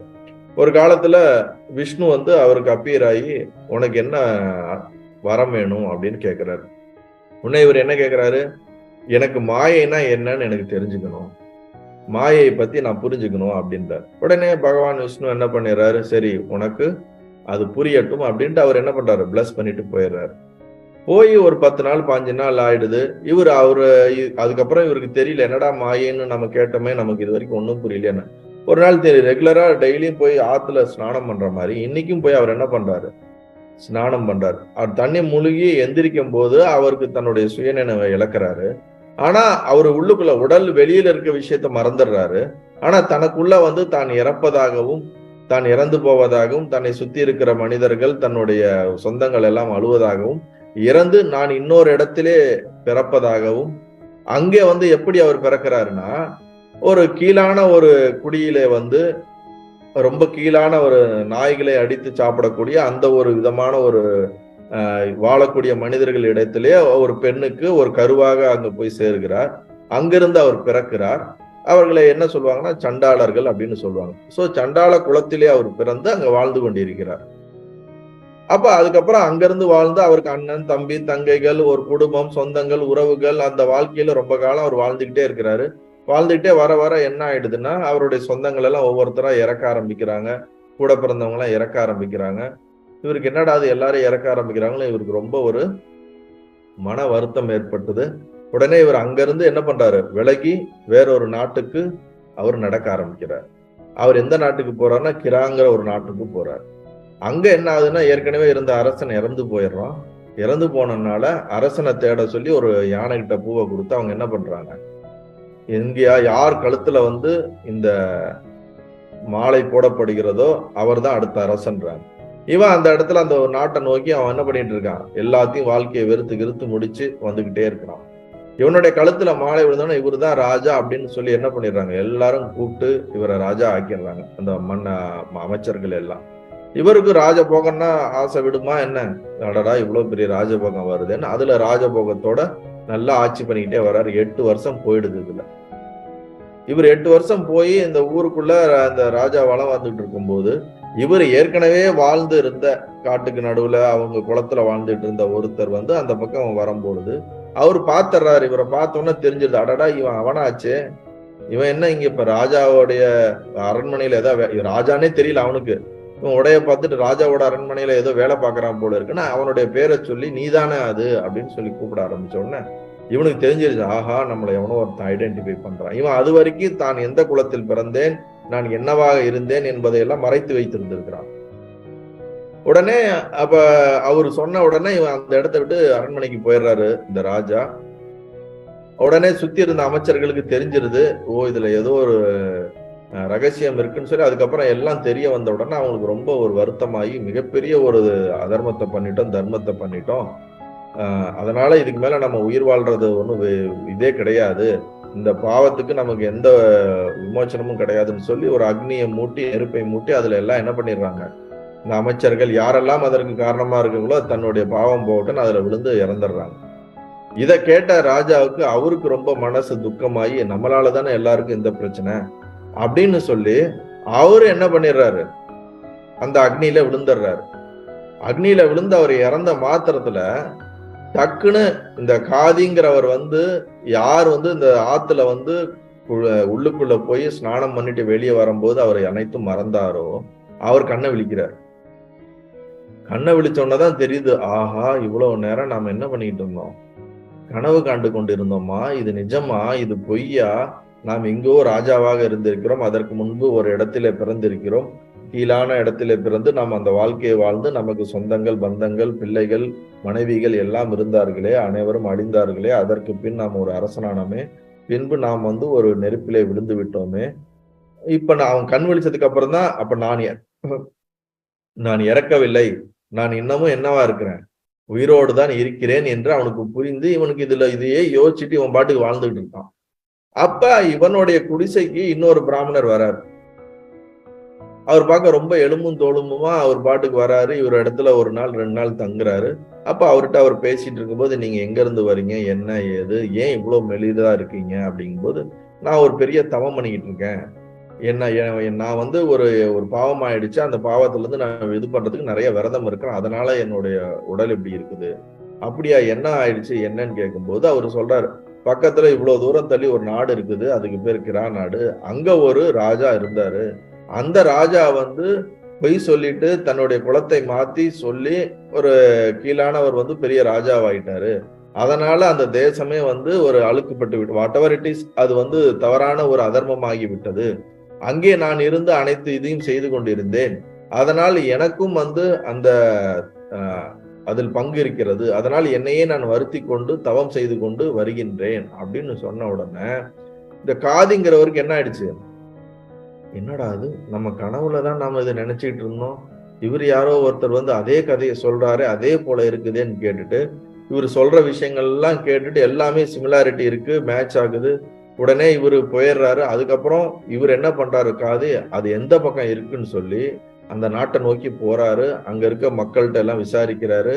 விசாரிச்சா என்ன இவர் கனவுல பார்த்தாரோ அது ரொம்ப வருஷத்துக்கு முன்னாடி நடந்த மாதிரி இருந்த விஷயங்கள் இங்க ரியாலிட்டியா அதே மாதிரி ஒரு நாடு இருக்குது, அங்கேயும் இதே கதை இருக்குது, இதே விஷயம் சொல்றாங்க. இவருக்கு ஒண்ணுமே புரியல, எது உண்மை எது பொய். ஆனா அவர் ராஜா இறந்து பல வருடங்கள் ஆயிடுச்சு. இவருடைய கனவுல டக்குன்னு இப்பதான் இறந்த மாதிரி தோன்றுது. பல காலம் வந்து பல வருடங்களுக்கு முன்னாடி நடந்த கதை, இவர்களுக்கு சம்பந்தமே இல்லாதது. இவர் இதுக்கு முன்னாடி அந்த நாட்டை வந்து இந்த காதிங்கிறவர் கேள்விப்பட்டது இல்ல, போனதும் கிடையாது. நமக்கு எதுக்கடா சம்பந்தம் இல்லாம இந்த கனவு வருது, இது கனவா நிஜமானே அவருக்கு ஒரு போராட்டம் இருக்கு. அதுக்கு நடுவுல இது என்ன, இந்த மாதிரி கனவுல நாம பார்த்த ஒரு விஷயம் பக்கத்திலே நிஜமா இருக்குது, அங்கேயும் இதே போல கதை வருது. இதெல்லாம் விசாரிச்சு மிகப்பெரிய ஒரு குழப்பம் ஆயிடுச்சு இருக்கு. குழப்பமாய் இதுல இருந்து நமக்கு விடுவு தெரியலையேன்னு திருப்பி அவர் என்ன பண்றாரு, பகவான் விஷ்ணுவிட்டே நோக்கி தவம் பண்ண ஆரம்பிக்கிறார். தவம் பண்ணி அதுக்கப்புறம் பகவான் விஷ்ணு அவருக்கு வந்து தரிசனம் கொடுக்கும்போது, பகவானே இது எனக்கு ஒண்ணுமே புரியல, இப்படி இருக்குன்னு பகவான் சொல்றாரு, இதுதான்ப்பா மாயா. என்னது, இனி அது என்னன்னு உன்னால புரிஞ்சுக்கவே முடியாது. நிஜம் போலவே இருக்கும், அது கனவா இருக்கும். கனவு போலவே இருக்கும், அது நிஜமா இருக்கும். இப்ப நீ பாக்குற மாதிரியே இருக்கும், ஆனா அது பொய்யாவும் இருக்கலாம். பொய்யா இருக்கிற மாதிரி இருக்கும், அது இன்னொரு பிளேன்ல அது இப்ப நடந்துகிட்டே இருக்கலாம். காலத்துல வேறு, நீ இப்ப கனவு காண்டுகிட்டு இருக்கக்கூடிய விஷயம் தான் அது நினைச்சிட்டு இருக்க, ஆனா இன்னொரு இடத்துல அது நிஜமாகவே இருக்கக்கூடிய ஒரு விஷயமா இருக்கலாம். அது உன்னோட சமகாலத்திலேயே இருக்கலாம், அல்லது வேற ஒரு காலத்துல இருக்கலாம். இது இப்படி இந்த மாதிரி டைம் வேரியன்ட், பிளேஸ் வேரியன்ட், இது எதையுமே வந்து இப்படித்தானு ஒரு யூகமோ ஒரு ஒரு நிஜம்னு நம்மளால விவரிக்க முடியாதுப்பா, இதுதான் மாயா தன்மைன்னு சொல்லி அவர்கிட்ட சொல்லி, அவர் பகவான் வந்து உனக்கு வேற என்ன வேணும்னு கேட்கும்போது, இல்ல எனக்கு இது ஞானம் தான் எனக்கு வேணும், வேற எதுவும் வேணான்னு, சரி உனக்கு சித்திக்குன்னு அவரு பிளஸ் பண்ணிடுறாரு. அப்ப இவர் வந்து இதை புரிந்து கொண்டு மீண்டும் தவம் பண்ணி பல வருடங்கள் கழித்து இவருக்குள்ள ஒரு ஞான தெளிவு அடைந்து விடுகிறார். அதுக்கப்புறம் இவருக்கு எல்லாம் புரிஞ்சிருது. அப்ப இதுல நாம தெரிஞ்சுக்க வேண்டியது என்ன அப்படின்னா, இப்ப நாம பிராக்டிக்கலா இதெல்லாம் நம்ம வாழ்ந்துட்டு இருக்கோம், சத்சங்கம் கேட்டுட்டு இருக்கோம், நம்ம சுத்தி நடந்துட்டு இருக்குது, நமக்கு தினசரி பல கனவுகள் வருது போகுது, அல்லது நிஜங்களா இருக்கும் நம்ம நினைக்கிறது எல்லாமே நிஜங்களா இருக்கணும்னு அவசியம் கிடையாது. உண்மையாலுமே நிஜம்னு நம்மளால ஏற்றுக்கொள்ள முடியாது. கனவா இருக்கிறது வந்து இப்ப நிஜமா வரலாம், இப்ப இருக்கிறது கனவா இருக்கலாம். இல்ல இதெல்லாம் எந்த ஒரு மாற்றமும் நம்மளால சொல்லவே முடியாது. நாரதரோட லைஃப் ஸ்டைல்ல கூட நாம இந்த மாதிரி ஒரு கதையை பார்த்திருப்போம். உங்களுக்கு ஞாபகம் இருக்கான்னு தெரியல. நாரதரும் பகவான் விஷ்ணுவும் பயணம் பண்ணிட்டு இருக்கும்போது நாரதர் கேட்பாரு, எனக்கு உங்களுடைய மாயா சக்தியை நான் பார்க்கணும், நீங்க எனக்கு காட்டுக்கணும். இல்ல நாரதா, உனக்கு வேண்டாம், அதெல்லாம் உனக்கு தெரியாது, விட்டுடு. இல்ல நான் அதை புரிஞ்சே ஆகணும்னா, சரி எனக்கு தண்ணி தாங்க அடிக்குது, தண்ணி எடுத்துட்டு வா அந்த குளத்துலங்கும் போது, அவர் போய் குளத்துல தண்ணி எடுத்து வெளியே வரும்போது பார்த்தா ஒரு அழகான பெண் வந்து அவரை நோக்கி வந்துகிட்டு இருப்பாங்க. இவர் மொத்தத்தையும் மறந்துடுவார்.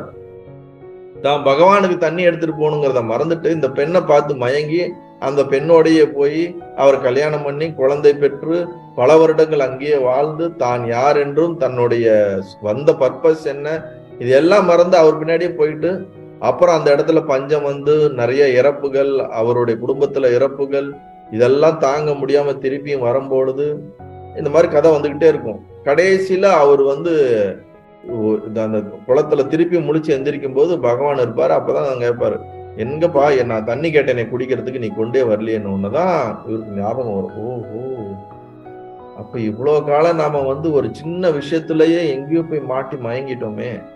அப்பதான் பகவான் சொல்லுவார், இந்த மாயைய வந்து புரிஞ்சுக்கிறதுங்கிறது சாதாரண விஷயம் கிடையாது, புரிஞ்சுக்கவே முடியாது. கீதையில கூட அழகா சொல்லுவார், இந்த மாயை என்னிலிருந்து உதித்தது, ஆனால் அதை கடப்பது என்பது மிகவும் சாத்தியம் இல்லாத ஒன்று. அதை புரிந்து கொள்ளவும் முடியாது, அதை கடப்புகிறதும் சாத்தியம் இல்லாத ஒன்றுன்னு 7வது அத்தியாயத்துல 14வது ஸ்லோகத்துல சொல்லுவார். நமமாயா துரத்தியாதான் ஒரு இது வரும். சோ அப்ப இதுல இருந்து நம்ம புரிஞ்சுக்க வேண்டியது என்னன்னா, எக்ஸாக்டா பின் பாயிண்ட் பண்ணி அதை நம்மால டிஃபைன் பண்ண முடியாது. அது இன்னவாறு இருக்கும் என்று நம்மால் சொல்ல முடியுமே தவிர, அதனுடைய பிள்ளைகளை வைத்து தாய் இப்படி இருப்பார்கள் என்று சொல்ல முடியுமே தவிர, உலகத்தை பார்த்து நாம் அதனுடைய உற்பத்திக்கு மூலமான விஷயம் இவ்வாறு இருக்க முடியும் என்று சொல்ல முடியுமே தவிர, எக்ஸாக்டா பின் பாயிண்ட் பண்ணி இதுதான் மாயா அப்படின்னு நம்மால வார்த்தைகளாலேயோ அனுபவத்தாலேயோ அதை நம்மால் அறிய முடியாது. அதனாலதான் அதனை இன்னதென்று உரைத்திடப்படாமையால் அவாச்சிய வடிவமாகும். நம்ம அழகா அந்த தத்துவ போதத்துல நம்ம என்ன பார்த்தோம், நிர்விகல்ப ரூபம், இதுக்கு ஒரு வடிவம் கிடையாது, இது எந்த ஒரு வடிவத்திலையும் நம்மால் அடைக்க முடியாது. 2வது அனாதி, இதுக்கு ஒரு தோற்றமும் கிடையாது, முடிவும் கிடையாது. இப்பொழுது இது உற்பத்தியானது என்று நம்மால் சொல்லவும் முடியாது, இப்போது இது அழிய போகிறது என்றால் நம்மால் சொல்ல முடியாது. அது அனாதி, எக்காலத்தில் தோன்றியது என்று நம்மால் சொல்ல முடியாது, வார்த்தைகளால் சொல்ல முடியாது. 3 இந்த அவஸ்தைகளுக்கும் எது காரணமாக இருக்கிறதோ, சரி, இந்த சரீரத்துக்கு எது காரணமாக இருக்கிறதோ, ஸ்தூல சூட்சம சரீரத்துக்கு எது காரணமாக இருக்கிறதோ, தன்னை பற்று அறிவு இல்லாததினாலேயே அது அஞ்ஞானத்தில் இருக்கிறது. தான் யார் என்று தன்னுடைய சொரூபத்தை பற்றி அறிவு இல்லாததினாலேயே என்னவாக இருக்கிறது, அறியாமையில் இருக்கின்றோம். சோ இப்படிப்பட்ட இந்த தன்மைகளை கொண்டதுதான் இந்த மாயா. அதற்கு ஒரு பர்மனண்டான ஒரு இருப்புணர்வு கிடையாது. ஆனால் அது இருப்பது போல ஒரு தோற்றத்தை கொடுக்கிறது. இப்ப இந்த உலகம் பல தடவை நம்ம மித்யா, இது பொய்ன்னு நம்ம சொன்னாலும், ஆனா இது நம்மளால வந்து இது சத்தியமாகத்தான் பார்க்க முடிகிறது, சத்தியமாகத்தான் அனுபவத்தில் இருக்கிறது. அப்படின்னா என்ன அர்த்தம்னா, அனுபவத்திலே மிக தீர்க்கமாக சத்தியத்துவ புத்தியை கொடுக்கிறது. ஆராய்ந்து பார்த்தால் மட்டும்தான், தத்துவார்த்த ரீதியாக ஆராய்ந்து அறிவால் பார்க்கும் பொழுது மட்டும்தான் அது இல்லை என்று நம்மால் ஏற்றுக்கொள்ள முடிகிறது, அது சத்தியமாக நம்மளால் பார்க்க முடிகிறது. ஆனால் அது உண்மையிலே கிடையாது, ஆனா இருக்கிற மாதிரி காட்டுது. இப்ப கயிறு இருக்கிறது, கயிறை பாம்பாக பார்க்கிறோம், உண்மையிலே பாம்பு இருந்ததா அப்படின்னு பார்த்தா கிடையாது. பாம்பு என்பது முன்னாடியும் கிடையாது, பின்னாடியும் கிடையாது. ஆனா எனக்கு பாம்பு தெரிஞ்சிச்சே அப்படின்னா, அது எப்படி தெரிஞ்சிச்சுன்னு நம்மளால யோசிக்கவே முடியாது. ஒண்ணு கயிறு இருக்கணும், இல்ல பாம்பு இருக்கணும். ஆனா கயிறு தான் எப்பயும் இருக்குது, ஆனா என் கண்ணுக்கு பாம்பா தெரிஞ்சிச்சுன்னா அதுதான் மாயா. எதனால தெரிஞ்சிச்சு அப்படிங்கறத அடுத்தது சொல்லுவாருங்க. இப்ப அடுத்த லைன்ல என்ன சொல்றாரு, இது தனக்கு உளது உடல் யான் உலகு மெய் எனும் அவர்களுக்கு உடையார். யாருக்கு இந்த மாயை இருக்கிறது அப்படின்னு ஒரு கேள்வி வந்துச்சுன்னா, நான் இந்த உடல் இந்த உலகம் அப்படின்னு யாருக்கு அதுல வந்து தீர்க்கமான ஒரு சத்தியத்துவ புத்தி இருக்கிறதோ, இந்த உடம்பு தான் நானு, இந்த உலகம் நிஜம், இந்த உடம்பு நிஜம், இல்ல உடம்புல இருக்கிற நான் வந்து நிஜம், இந்த உபாதியோட சேர்ந்த நான் வந்து நிஜம்னு யார் நினைக்கிறார்களோ, அப்படி நினைக்கிறவங்களுக்கு தான் மாயா இருக்குது. நல்லா புரிஞ்சுக்குங்க. இப்ப ஞானி வந்து இந்த உலகத்தை வந்து நிஜம் நினைக்கிறது இல்ல, அவன் தன்னுடைய உடலையும் நிஜம் நினைக்கிறது இல்ல, அவன் தன்னால அவனுக்கு மாயை கிடையாது. அப்ப யாரெல்லாம் இந்த உலகத்தையும் இந்த உடலையும் இந்த சிருஷ்டியையும் அனைத்தையும் சத்தியம் என்று பார்க்கிறார்களோ அவர்கள் மாயையினால் வசப்பட்டவர்கள்.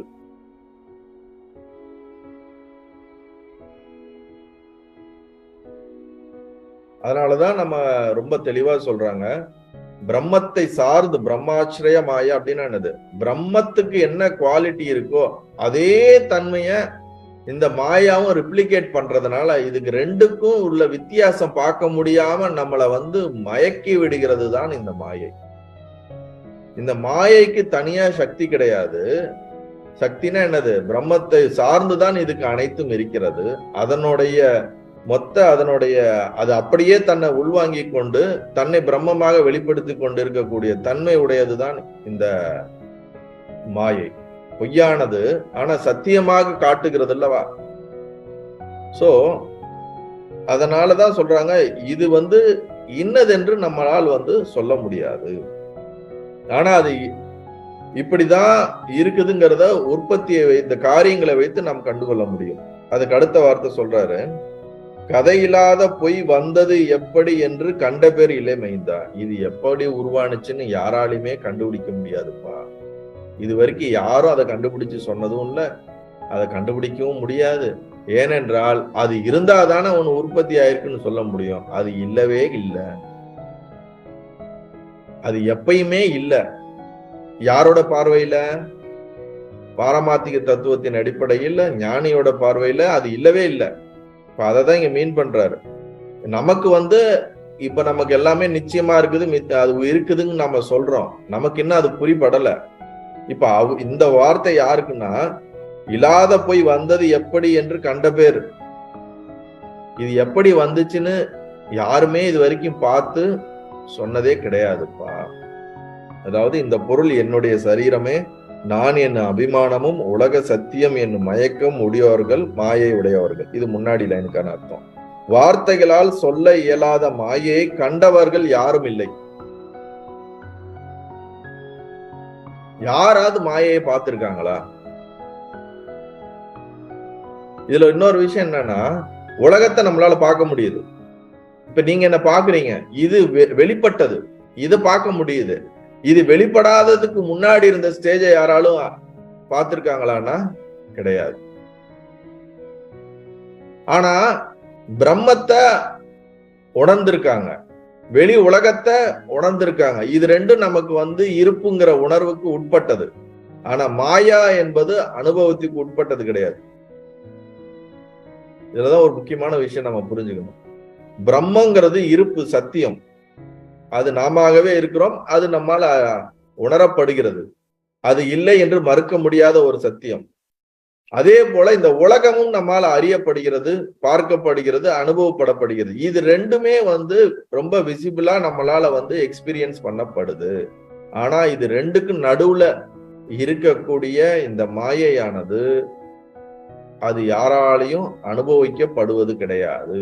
அது எப்படி இருக்கிறது, எந்த மாதிரி இருக்கிறது, அதனுள் எதெல்லாம் உள்ளடக்கி இருக்கிறது, என்னென்ன சக்திகள் அதுக்கு இருக்கிறது என்று யாராலையும் இது வரைக்கும் என்ன பண்ண முடியாது, விளக்கப்பட்டது கிடையாது. கொஞ்சம் விளக்கப்பட்டது எதுன்னு நம்ம எடுத்து பார்த்தோம்னா, விஸ்வரூப தரிசனத்துலதான் சொல்லுவார் பகவான் கிருஷ்ணர், சொல்லுவார் கீதையில சொல்லுவார், இந்த மாயை, இந்த உலக சிருஷ்டியை பத்தி அவர் பேசும்போது இதுக்கு அந்த மாயைக்கு உண்டான ஒரு பெரிய ஒரு விளக்கத்தை கொடுப்பார். நான் தான் இதை எப்படி படைச்சேன், எந்த மாதிரி ஆச்சுங்கிறது. அப்பதான் நம்ம அதுக்கு இன்னமும் அதுக்கு பல கணக்கில விடாத முடியாத சக்திகள் இருக்கிறது. சில விஷயங்கள் வெளிப்பட்டிருக்குது, பல இது வெளிப்படாம இருக்கிறது. சோ கதை இல்லாத பொய் வந்தது இப்படி என்று கண்ட பேர் இளமைந்தா. இந்த மாயையானது இப்படித்தான் வந்ததுன்னு யாராலையும் பார்த்து சொல்ல முடியாது. இப்ப உதாரணத்துக்கு நம்ம புரிஞ்சுக்கணும்னா, ஒரு உற்பத்தின்னு எடுத்தோம்னு நினைச்சுங்களேன், அதை 4 பிரிவாக சொல்லப்படுகிறது நம்மளுடைய சாஸ்திரத்துல. எப்படி சொல்லுவாங்கன்னா, விருத்தி, இரண்டாவது பரிணாமம், மூன்றாவது ஆரம்பம், நான்காவது விவர்த்தவாதம். இந்த 4 முறையாகத்தான் ஏதாவது ஒரு உற்பத்தியை சொல்ல முடியும். இப்ப விருத்தி அப்படின்னா ஒன்றிலிருந்து இன்னொன்று வந்தது. அதாவது ஆடை இருக்கிறது, நமக்கு ஒரு துணி இருக்கிறது, அந்த துணியை நம்ம நிறைய துணியை ஒரு டென்ட்டா மாத்தலாம்.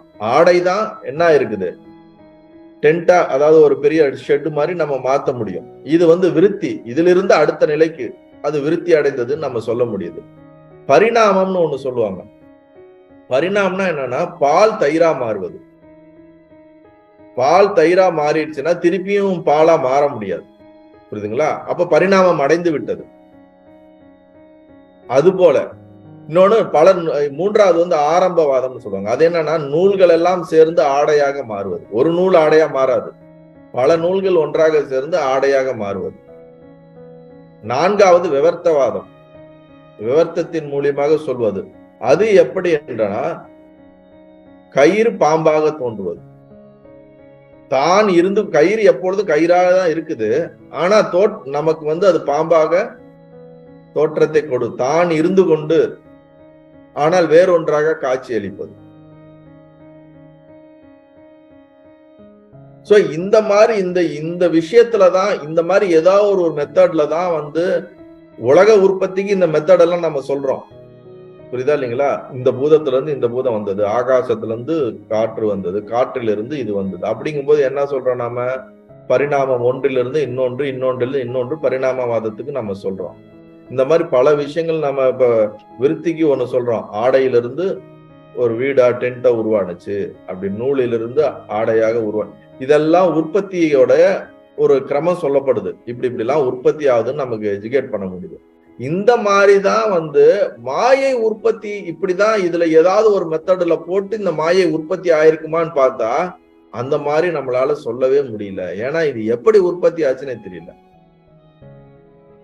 அதனாலதான் நல்லா புரிஞ்சுக்கணும், மாயையில இருந்து இந்த உலக உற்பத்தி இருக்கு பாத்தீங்களா? பல மாஸ்டர்ஸ் பல விதமா சொல்லியிருக்காங்க. இப்ப சிருஷ்டி கிரமத்தை வந்து நம்ம பல ஆங்கிள் பாக்குறோம். ஒருத்தர் பஞ்சபூதத்துல இருந்து உருவானுச்சுன்றாரு, ஒருத்தர் வந்து 3 பூதத்துல இருந்து தான் உருவாச்சுன்றாங்க. ஒவ்வொரு உபநிஷத்தும் ஒவ்வொரு மாதிரி சொல்லுது, ஒவ்வொரு மதமும் ஒவ்வொரு மாதிரி சொல்லுது. இந்த உலகம் எப்படி உற்பத்தி ஆச்சுன்னு சொல்றதுக்கு நூற்றுக்கணக்கான ஆயிரக்கணக்கான பிலாசபில சொல்றாங்க. அவங்களுக்கு ஒவ்வொரு மாதிரி எக்ஸ்பிளைன் பண்றாங்க. ஏன்னா நமக்கு அதுல பெரிய இம்பார்ட்டன்ஸ் கிடையாது. உலக உற்பத்தி நமக்கு இம்பார்ட்டன்ஸ் கிடையாது. நம்மை தான் நம்ம பார்க்கணுங்கிறதுனால நம்ம அதை கேர் பண்றது இல்லை, அதை நம்ம பெருசா எடுத்துக்கிறது இல்லை. அப்ப உலக உற்பத்தியை இந்த மாதிரி நம்ம கிரமமா சொல்லும் போது, இந்த மாதிரி வெவ்வேறு விதங்கள்ல இப்படி எல்லாம் உற்பத்தி ஆயிருக்குன்னு சொல்ற மாதிரி, மாயை எப்படி உற்பத்தி ஆயிருக்குன்னு ஒரு கொஸ்டின் வரும்போது அது இப்படிதான் உற்பத்தி ஆச்சுன்னு நம்மளால சொல்ல முடியல. புரியுதா இல்லைங்களா? அதனாலதான் இங்க இவர் சொல்றாருங்க ஆச்சாரியார், இப்படி என்று கண்ட பேர் இலை மைந்தா. இப்படிதான் இந்த மாயை வந்துச்சு ஸ்டார்டிங்ல அப்படின்னு யாராலையுமே இது வரைக்கும் பார்த்ததும் கிடையாது. இதை பார்த்து இதை எக்ஸ்பிளைன் பண்ணவங்களும் கிடையாது. ஏன்னா இது அனாதி காலத்துல இருந்து இருக்குது. அது எப்ப உருவாச்சுன்னு சொல்லவே முடியாது. அதுக்கு அது வந்து இந்த மாதிரி ஒரு ஷேப்பா சொல்ல முடியாது, இந்த மாதிரி ஒரு சப்தத்துக்குள்ளேயே அடைக்க முடியாது. இப்பதான் வந்தது, இந்த நேரத்துல இந்த காலத்துல வந்ததுன்னு நம்மளால சொல்ல முடியாது. நம்ம இந்த உலக உற்பத்தின்னு போனா எத்தனையோ கல்பங்கள் போயிட்டே இருக்கு, யுகமா போயிட்டே இருக்கே தவிர இப்படி உற்பத்தி ஆச்சு நம்மளால சொல்ல முடியாது. அதனால மாயையை நம்மால் உற்பத்தி எப்படி ஆனது என்று நம்மால் சொல்ல முடியாது. ஆனா வெளிப்பட்ட பிரபஞ்சத்தை வச்சுதான் நாம் அது 3 குணத்தை உடையது, சத்துவகுணம், ரஜோகுணம், தமோ குணத்தை கொண்டிருக்கிறது என்று நாம் வெளிப்பட்ட பிரபஞ்சத்தை பார்த்து இப்படி இருந்துச்சுன்னா அந்த மாதிரிதான் அப்படி இருக்கணும். இப்ப மாம்பழம் வருது, இந்த மாம்பழம் வர்றதுக்கு மாமரத்துக்கு உற்பத்தி ஆகிறதுக்கு கொட்டையில இருந்துதான் மாமரம் வந்திருக்க முடியும். கரெக்டா இல்லையா? அதை விட்டுட்டு நீங்க வேற ஏதோ ஒரு பழம், ஆரஞ்சு பழத்தோடைய ஒரு விதையில இருந்து மாமரம் வர முடியுமான்னா வர முடியாது.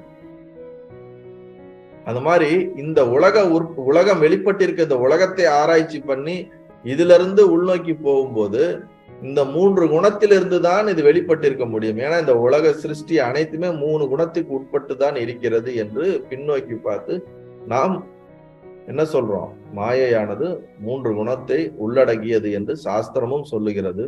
சாஸ்திரம் சொல்லுதுனாவே பகவானே அது கொடுக்கப்பட்டது சாஸ்திரம்.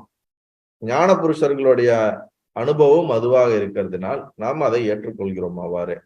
சோ இப்ப இங்க அதுக்கு அடுத்த லைன் என்ன சொல்றாரு? விதன மாயையை ஏன் வந்தது என்றால் புத்தி விசாரம் அற்றதனாலே. ஃபர்ஸ்ட் என்ன கேள்வி கேட்டான்? அந்த 4வது கேள்வி என்ன? வருவான் ஏன்? எதுக்கு இந்த மாயை வரணும்? அப்ப விதன மாயைன்னா துக்கம் தரக்கூடியது. இந்த மாயை வந்து துக்கத்தை கொடுக்கிறது. விதனம்னா துக்கம். துக்கத்தை தரக்கூடிய இந்த மாயை ஏன் வந்தது என்றால் உன்னுடைய புத்தி விசாரம் பண்ணாததுனாலதான்ப்பா அது இருந்துகிட்டு இருக்கு. நீ இன்னும் அதை பத்தி தெளிவா அலசி ஆராய்ஞ்சு அதனுடைய தன்மையை நீ புரிந்து கொள்ளாததினால் அது உன்னுள் இருக்கிறது. சிம்பிளா ஒரு உதாரணம் சொல்லலாம். நம்ம வீட்டுல ஏங்க ஒட்டடை எல்லாம் அடைஞ்சிருக்கு? வீடு இருக்கு, ஒட்டடை நிறைய இருக்குது. ஒட்டடை ஏங்க நிறைய இருக்குதுன்னு ஒருத்தர் வீட்டுக்கு புதுசா வரவர் கேட்டா அவர் என்ன பதில் சொல்லுவாரு? நீ ஒழுங்கா கிளீன் பண்ணல, அதனால ஒட்டடை அடைஞ்சிருக்கு. கரெக்டா இல்லையா? இதுக்கு ஒன்றும் பெரிய PhD எல்லாம் படிக்க தேவையில்லையா? நம்ம ஒட்டடை ஏன் வீட்டுல இருக்கு அப்படின்னா நம்ம கிளீன் பண்ணல, அதனால ஒட்டடை இருக்கு. இவன் என்ன கேட்கறான்? மாயை ஏன் வருவானே அப்படின்னா நீ யோசிக்கவே இல்லை, நீ விசாரம் பண்ணவே இல்லை, அதனால உனக்கு அது இருக்குதுன்னு தோணுது. நீ விசாரம் பண்ணு, யோசி, கான்டம்ப்ளேட் பண்ணு. மாயைன்னா என்னன்னு விசாரம் பண்ண போவ அப்படி ஒண்ணு இல்லவே இல்லைன்னு நீ உனக்கு புரிஞ்சிடும். எது இருக்குதோ அது உனக்கு தெரிஞ்சிடும். அததான் கடைசியில சொல்றாரு, துன்பம் தரும் இம்மாயை எக்காரணத்தினால் வந்தது என்றால் புத்தியானது விசாரம் செய்யாததினால் எனலாம். புரியுதா இல்லைங்களா? நம்ம விசாரம் பண்ணாததுனாலதான் நமக்கு மாயை இருக்குது, அவித்யா இருக்குது, துக்கம் இருக்கிறது. விசாரம் பண்ணி நம்மளை நம்ம தெளிவுபடுத்திட்டோம்னா அது இருக்காது. அது நம்மை விட்டு எப்படி வெளிச்சம் வந்தால் இருள் விலகுவது போல ஞானம் வரும்பொழுது இந்த இல்லாத இந்த இருளான இந்த மாயை நம்மிடம் இருந்து விலகிவிடும். சோ 4 கேள்விக்கு இங்க பதில் சொல்லிட்டாரு. என்னென்ன கேள்வி? மாயை என்பது என்ன, அது எப்படி வந்தது, ஏன் வரணும், யாருக்கு இந்த மாயை இருக்குதுங்கிறத இங்க சொல்லிட்டாரு. எவன் உடல் நான் என்று நினைக்கிறானோ, இந்த உலகம் நிஜம் என்று நினைக்கிறானோ அவனுக்குத்தான் மாயை இருக்கிறது. அப்ப நீங்க ஒரு உதாரணத்துக்கு நம்ம இந்த மொத்த இந்த பூமிக்குள்ள நீங்க நினைச்சுக்கோங்களேன். எவன்லாம் தான் உடலும் இந்த உலகமும் நிஜம் இல்லைன்னு நீங்க நினைக்கிறான்னு கணக்கு எடுத்தீங்கன்னா எத்தனை பேர் இருப்பாங்க? எனக்கு தெரிஞ்சு ஒரு 10,000 பேர் கூட இருக்க மாட்டாங்க. 10,000 பேர் ரொம்ப ஜாஸ்தி நான் சொல்றேன். ஒரு சில 1000 பேர் இருந்துட்டாலே பெரிய விஷயம். மற்றவங்களுக்கு எல்லாத்துக்கும் ரொம்ப தெளிவா தெரியும் இந்த உலகம் நிஜம்னு, இந்த உடல் நிஜம்னு அவங்க தன்னை பாவிக்கிறாங்க. அப்படி பாவிக்கும் போது என்ன பண்ண முடியும்? அவங்கள பொறுத்த வரைக்கும் இந்த மாயா சத்தியமா தான் இருக்கு. சத்தியத்தை சத்தியம் என்று அறியாமல் மித்யாவை சத்தியம் என்று அறிகிறார்கள். அதனால நாம் பூரணமாக விசாரம் செய்தால், முழுமையான தெளிவான புத்தியிலே விசாரம் செய்தால், நம்ம அறிவிலே இருக்கக்கூடிய மயக்கமானது, மறைப்பு ஆனது, அவித்யா ஆனது இல்லாமல் போகும். புரியுதுங்களா? சோ இந்த பாட்டுக்கான விளக்கத்தை படிக்கிறேன். அந்த மாயையின் சொரூபம் எத்தகையது என்று கூற முடியாது. கூற முடியாததுனாலதான் அதுக்கு பேர் மாயா.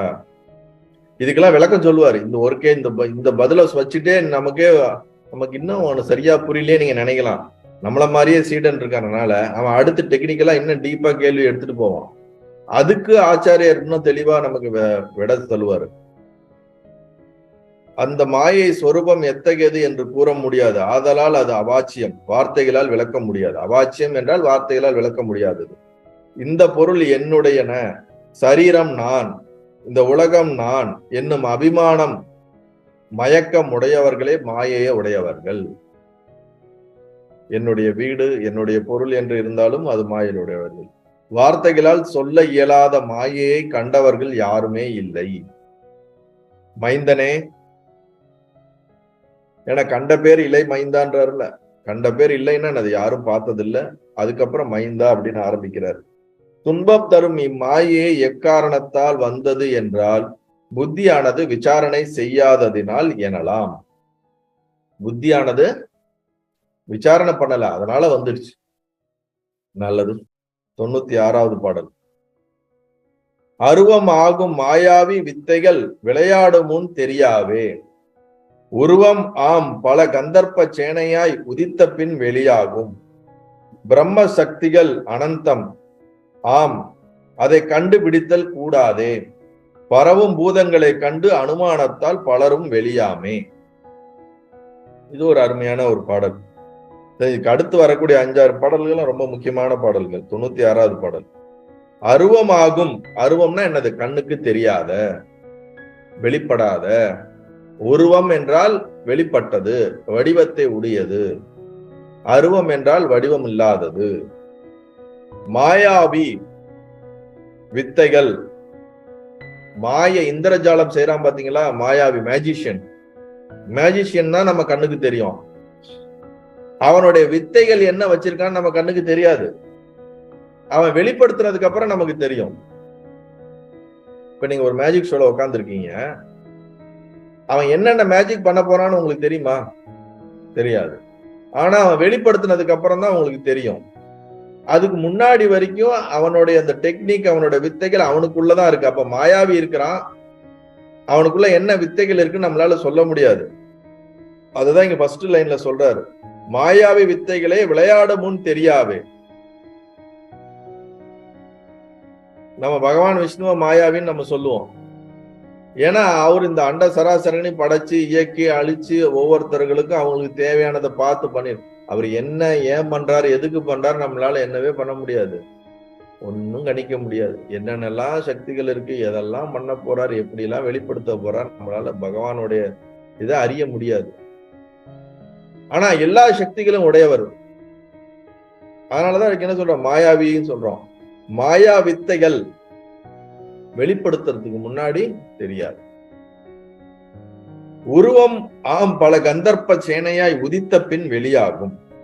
இப்ப ஒரு மாயாவி என்ன பண்றான், மேகத்திலே பல ஒரு நகரத்தை உருவாக்குறான். அதுல பல உருவங்களை உருவாக்கி அது ஒரு பெரிய ஒரு படை இருப்பது போல உருவாக்குறது இந்திரஜாலம். நீங்க ராமாயணத்தெல்லாம் கேள்விப்பட்டீங்கன்னா, ராவனுடைய மகன் நினைக்கிறேன், இந்திரஜித்துன்னு நினைக்கிறேன், அவனுடைய மகன் தான் இந்திரஜித். அவனுக்கு நிறைய அந்த மேஜிக்கல் இதெல்லாம் பவர்ஸ் இருக்கு.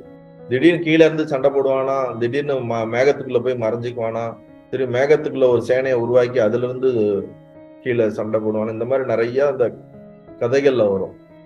இல்லாததை இருப்பதாக என்ன பண்ணுவாங்க, நமக்கு ஒரு தோற்றத்தை கொடுத்து அதை நிஜம் போல நமக்கு காட்டுவது. சோ கந்தர்ப்ப சேனையாய் உதித்த பின் வெளியாகும். ஒரு மேஜிஷியன் இருக்கான், உங்க கண்ணு முன்னாடி எதுவுமே இல்லை, இப்ப பாருங்க நான் உன்னை உருவாக்குறேன்னு ஒரு துஷ்ன்றான். பார்த்தா அவங்க ஆயிரக்கணக்கான பேர் ஒரு வார் ஜோன்ல நிக்கிற மாதிரி நிக்கிறாங்க. அதை பார்த்தா நமக்கு இவ்வளவு நேரம் இது எதுவுமே இல்லையே, எம்டி கிரவுண்டா இருந்துச்சு, திடீர்னு இது எப்படி இங்க வர முடியும்? அப்ப அந்த மாயாவிட்ட ஏதோ ஒரு சக்தி இருக்கு, அந்த சக்தியினால இல்லாததை இருப்பதாக உருவாக்குறான். நம்ம கண்ணுக்கு அது அனுபவமா தெரியுது, ஆனா அவனுக்கு தெரியும் இது ஒரு பொய்ன்னு. ஏன்னா உண்மையா உருவாக்க எப்படி இல்லாத திடீர்னு ஒரு 1000 பேர்த்து கொண்டு வந்து நிப்பாட்ட முடியும்? இப்போ ஒரு 20-30 இயர்ஸ் பேக் பாத்தீங்கன்னா யூஎஸ்ல நினைக்கிறேன், லிபர்ட்டி அந்த ஸ்டாச்சுன்னு நினைக்கிறேன், ஒருத்தர் பண்ணியிருந்தார், ஒரு மேஜிஷியன். நீங்க போய் நெட்ல சர்ச் பண்ணீங்கன்னா தெரியும். லிபர்ட்டி ஸ்டாச்சுன்னு அமெரிக்கால ஒரு பிடிச்சிட்டு நிற்கும் ஒரு சிலை ஒன்று இருக்கும். அந்த சிலையவே ஒருத்தர் மறைச்சிட்டாரு. அவங்களோட நாட்டோடைய முக்கியமான ஆட்களை எல்லாம் உட்கார வச்சு மேஜிக் பண்றேன்னு சொல்லி அந்த சிலையவே ஒரு துணியை போட்டு இப்படி மேலே ஏற்றி இப்படி இறக்கும் போது சிலையே காணும். ஒருத்தர் இந்த ட்ரெயினையே நான் மறைக்கிறேன்னு ட்ரெயினையே கண்ணில் மறைச்சிட்டாரு. அவங்க தேடுறாங்க கண்ணு எங்கன்னு. நிறைய நம்ம மேஜிக் ஷோ பார்த்துருக்கோம். அவன் கையில ஒண்ணுமே இருக்காது, திடீர்னு பார்த்தா ஒரு புறாவை எடுப்பான், திடீர்னு பார்த்தா நெருப்பை வர வைப்பான். நம்ம மனசுல இருக்கிறத நம்ம ஒரு காடை எடுப்போம், அந்த காடை கரெக்டா அவன் காட்டுவான். எவ்வளவோ ஒரு மேஜிக்கல் வித்தை. அப்ப அவன் வித்தை காட்டுவதற்கு முன்னாடி என்ன பண்ண போறான்னு நமக்கு தெரியாது. காட்டினதுக்கு அப்புறம் தான் தெரியும், ஓ இந்த சக்தி அவனுக்குள்ள இருந்திருக்கு. இந்த மாதிரி வெளிப்படுத்துறதுக்கு உண்டான அவனோட நாலேஜ் உள்ளுக்குள்ள அவனுக்குள்ள இருந்திருக்கு. அததான் இங்க சொல்றாரு, அருவமாகும் மாயாவி வித்தைகள் விளையாடு முன் தெரியாவே, உருவமாம் கந்தர்ப்ப சேனையாய் உதித்த பின் வெளியாகும். பிரம்ம சக்திகள் அனந்தம். பிரம்ம சக்திகள் அனந்தம்னா இங்க ஈஸ்வரனை குறிப்பிடுகிறார். மாயையும் கான்சியஸும் சேர்ந்ததுதான் ஈஸ்வரன். சத்துவகுணத்தோடைய மாயையும் கான்சியஸையும் சேரும் பொழுதுதான் அதை ஈஸ்வரன் சொல்றோம். பிரம்ம சக்திகள் என்னது? இந்த பிரம்மத்திற்கு கணக்கிட முடியாத சக்திகள் இருக்கிறது, அதை கண்டுபிடித்தல் கூடாது. ஈஸ்வரனுடைய சக்திகள் இவ்வளவுதான் லிமிட், இவ்வளவுதான் இருக்கும்னு நம்மளால என்னவே பண்ண முடியாது, வெளிப்படுத்தவே முடியாது. மாயை தனியா இயங்காது. அப்ப அதனுடைய சக்திகள்னு சொல்லும் போதே அந்த இடத்துல ஆட்டோமேட்டிக்கா நீங்க பிரம்மத்தை சார்ந்து அப்படிங்கும் போது ஈஸ்வரன் வந்துடுறார். அதனாலதான் பிரம்ம சக்திகள் அனந்தம். பிரம்மத்துக்கு அளவிட முடியாத கணக்கிலற்ற ஏகப்பட்ட சக்திகள் இருக்கிறது. அது அனந்தம். அதை நம்மளால இந்த பிரெயினை வச்செல்லாம் ஒண்ணும் என்ன பண்ண முடியாது. அது இவ்வளவு இருக்கு, இப்படி இருக்கு, இந்த மாதிரி எல்லாம் பண்ண முடியாது, கண்டுபிடிக்க முடியாது. பரவு பூதங்களை கண்டு அனுமானத்தால் பலருக்கும் வெளியாமே. பரவு பூதங்கள்ல என்னது? எங்கும் வியாபித்து இருக்கக்கூடிய பஞ்சபூதங்கள், ஆகாயம், காற்று, நெருப்பு, நீர், நிலம், இதுதானே இந்த உலகம்.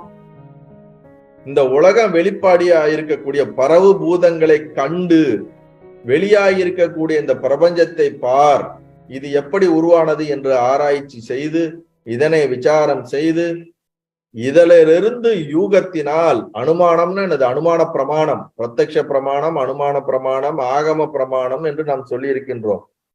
பிரமாணத்தை நம்ம படிச்சிருக்கிறோம். அப்ப அனுமானத்தினால் ஒரு இடத்திலே புகை வருகிறது என்றால் அங்க நெருப்பு இருக்கணும் அப்படிங்கிறது நம்மளுடைய அனுமானம். நெருப்பு இல்லாம புகையாதுன்னு நம்ம சொல்றோம். புகை மட்டும் தானா வர முடியுமா? வராது. ஆனா நெருப்பு நம்ம கண்ணுக்கு தெரியல. புகையை வச்சு கண்டிப்பா அங்க நெருப்பு இருந்தாதான் புகைய முடியும். நம்ம அனுமானத்துக்கு வருவது போல இந்த உலகம் வெளிப்பட்டு இருக்குன்னா இது வெளிப்படுவதற்கு ஏதோ ஒரு மூலம் இருக்கும். அப்ப இதை வச்சு அந்த மூலத்தை கண்டுபிடிக்கிறது. சோ பரவு பூதங்களை கண்டு அனுமானத்தால் பலருக்கும் வெளியாமே. இந்த பஞ்சபூதத்தினால் வெளிப்பட்டிருக்கிறத வச்சுதான் இதுக்கு மூலத்தை நாம என்ன பண்றோம்னா கண்டுபிடிக்கிறோம் அனுமானத்தை. இந்திர ஜாலக்காரன் அது உருவமற்ற வித்தைகள் அவன் விளையாடுவதற்கு முன்னதாக தெரிய மாட்டாது. ஆனால் பற்பல விசித்திர உருவங்களான கந்தர்வ சேனைகளாக தோன்றும் போது அவற்றை எல்லோரும் காணலாம். அந்த இந்திரஜாலக்கார மேஜிஷியன் வெளிப்படுத்துறதுக்கு முன்னாடி நம்ம கண்ணுக்கு தெரியாது, வெளிப்படுத்தினதுக்கு அப்புறம் எல்லாரும் பார்க்கலாம். அதுபோல பிரம்மத்தின் மாயா சக்திகள், இந்த மாயாவுக்கு இருக்கக்கூடிய அந்த சக்தியானது அளவற்றது. அது என்னென்னலாம் பண்ணுன்னு நம்மளால என்ன பண்ண முடியாது, சொல்லவே முடியாது. இந்த இடத்துல மாயா அப்படின்னு சொல்லும் போது மாயா ஒண்ணு இருக்குதுனாலே அதுக்கு ஆதாரமான பிரம்மம் இருக்குதுன்னு அர்த்தம். புரியுதுங்களா? அது இல்லாம மாயான்னு இது அஞ்ஞானி சார்ந்து படிக்கிறோம். அது நம்ம ஞானி சார்ந்து அவனுக்கு மாயா கிடையாது. இது அஞ்ஞானி சார்ந்து நம்ம புரிந்து கொள்ள வேண்டும். அப்ப மாயா இருக்குன்னா அந்த மாயா தான் இப்படி எல்லாம் உலகமா வந்திருக்குன்னா அப்ப இந்த உலகத்தை எல்லாம் உற்பத்தி பண்ற அளவுக்கு அதுக்கு கெப்பாசிட்டி இருந்தா தானே அதை இப்படி வெளிப்படுத்திருக்க முடியும். அப்ப பிரம்மத்தின் மாயா சக்திகள் அளவற்றன, அவற்றை காண இயலாது. ஆனால் எங்கும் பரவியுள்ள பஞ்சபூதங்களை காண்பதால் பிரம்மத்திற்கு சக்தி உண்டு என்று அனுமானிக்கலாம். புரியுதா இல்லைங்களா? பிரம்மத்திற்கு சக்தி உண்டு என்று அனுமானிக்கலாம். இப்போ உங்களுக்கு ஒரு சும்மா ஒரு நீங்க மேஜிக்லாம் நீங்க பாத்தீங்கன்னா உங்களுக்கு தெரியும், திடீர்னு ஆள் இருப்பாங்க, ஆளே மறைச்சிருவான். நான் 2-3 இந்த டாபிக் வந்த உடனேதான் நான் சில மேஜிக் நான் எப்பயாவது யூடியூப்ல பார்ப்போம் சில மேஜிக் எல்லாம். இப்ப எடுத்து பார்த்தா இது அப்படியே நமக்கு அங்க பொருந்துது. உங்களுக்கு ஒரு சின்ன கிளிப்பிங்ஸ் காட்டுறோம் பாருங்க. இதெல்லாம் எப்படி இவங்க நமக்கே ஆச்சரியமா இருக்கும். இதெல்லாம் சாத்தியமே கிடையாது, இது எப்படி இவங்க பண்றாங்கன்னு தெரியுதா உங்களுக்கு? இது ஒரு ஜஸ்ட் ஒரு 20 செகண்ட்ஸ் தான். அந்த பையன் இருக்கிறான், அவன் இப்ப என்ன பண்ண போறான்னு நமக்கு தெரியாது, உங்க யாருக்கும் தெரியாது.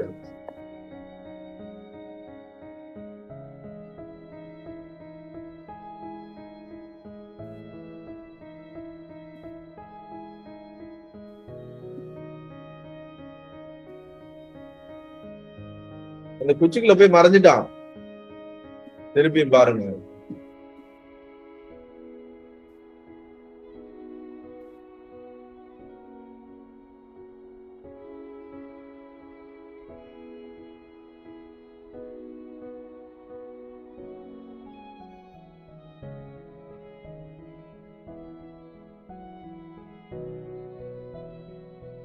இப்ப அவன் ஒரு சைட்ல ஏதோ குச்சி, நமக்கு அவன் இப்ப என்ன பண்ண போறான்னு நமக்கு தெரியாது ஆரம்பத்துல.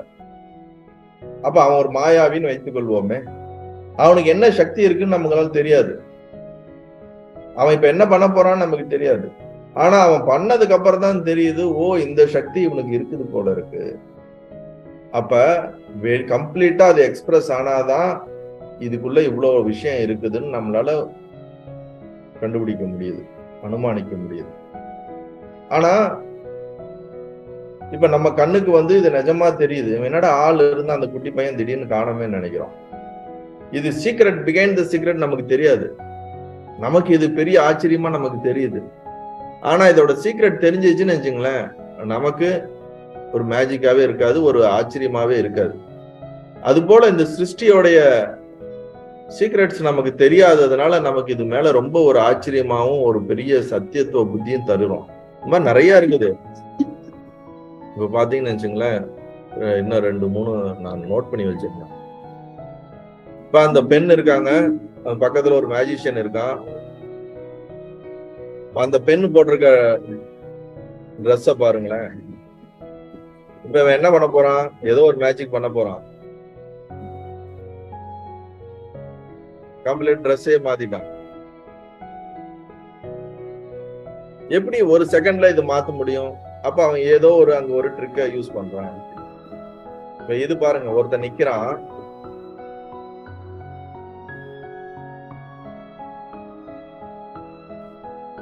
ஒரு ஆள் தான் இருக்கிறான், டக்குன்னு இப்போ 2 ஆளா மாறிட்டான்.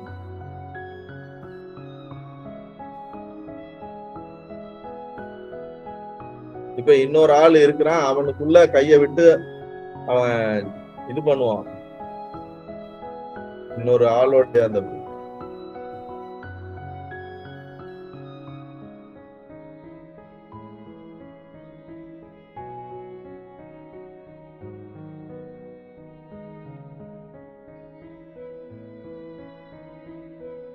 திருப்பி உள்ள போய் ஒரு ஆள் ஆயிட்டு. இப்ப இந்த மாதிரி நிறைய இருக்கு. நீங்க மேஜிக்னு ஷோல நீங்க நிறைய பாத்தீங்கன்னா உங்களுக்கே தெரியும். நான் உங்களுக்கு 1-2 அந்த ஒரு இலூஷனுக்கு நான் சொல்றேன்.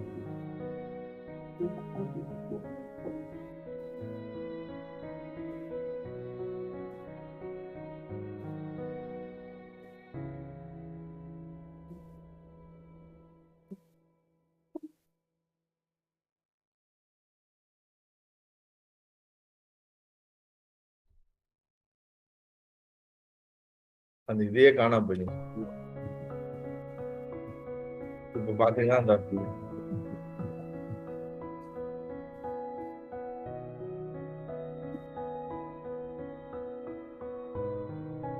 பையனே காணாம பாருங்க. இது உங்களுக்கு ஒரு நம்ம படிக்கிற சப்ஜெக்டோட இது புரிஞ்சுக்கிறதுக்கோசரம் தான் இந்த வீடியோஸ் காட்டினேன் நானு. இப்ப என்னன்னா, இப்ப அவங்க மேஜிக் பண்ணதுக்கு அப்புறம்தான் அது இப்படி எல்லாம் வெளிப்படுதுன்னு நமக்கு தெரியுது. பண்றதுக்கு முன்னாடி தெரியாது. இப்ப இதுக்கு 2க்கு நடுவுல ஏதோ ஒரு விஷயம் இருக்குது. மாயாவி, சத்தியம். அவன் பண்ற மேஜிக்கு பார்க்க முடியுது. ஆனா எப்படி பண்றான்னு நம்மளால பார்க்க முடியுதா? எப்படி அவன் அந்த மேஜிக் பண்றான்னு யாரால சொல்ல முடியுமா? அந்த குட்டி பையன் இருந்தான், திடீர்னு மறைஞ்சிட்டான். எதுக்குள்ளேயே போறான், மறைஞ்சிட்டான். அவன் தான் அதை பண்றான், அவன் மறைஞ்சிட்டான்னு தெரியுது. அந்த வித்தை அவன் தான் பண்றான்னு தெரியுது. எப்படி மறைஞ்சான்னு நம்மளால சொல்ல முடியுதா?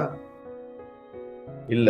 ஆனா அங்க ஏதோ ஒரு சக்தி, ஏதோ சக்தினா என்னது, ரொம்ப மிஸ்டிக்கலா நினைக்க வேண்டாம், ஏதோ ஒரு ட்ரிக் பிளே பண்றான்.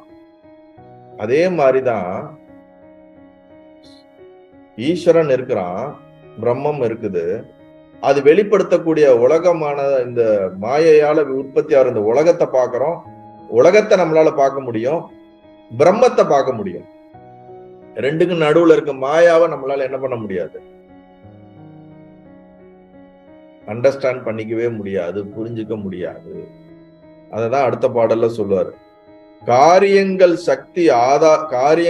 சக்தி ஆதாரமும் காணும், மற்றது மாயம். காரியங்களும் 97வது பாடல். காரியங்களும் சக்தி ஆதாரமும் காணும், மற்றது மாயம். பாரில் நின்ற மாயாவியும் சேனையும் பார்ப்பவர் கண் காணும். வீரியம் திகழ் வித்தை ஆயின சக்தி வெளிப்படாதது போல பேர் இயல் பிரம்மத்துக்கும் உலகத்துக்கும் பிரிது சக்திகள் உண்டே. முதல் லைன்லயே நம்ம இப்ப பார்த்த இந்த கிளிப்பிங்ஸோட அர்த்தம் வந்துருது. காரியங்களும் சக்தி ஆதாரமும் காணும் அப்படின்னா என்ன அர்த்தம்னா, காரியங்கள்னா வெளிப்பட்டவை.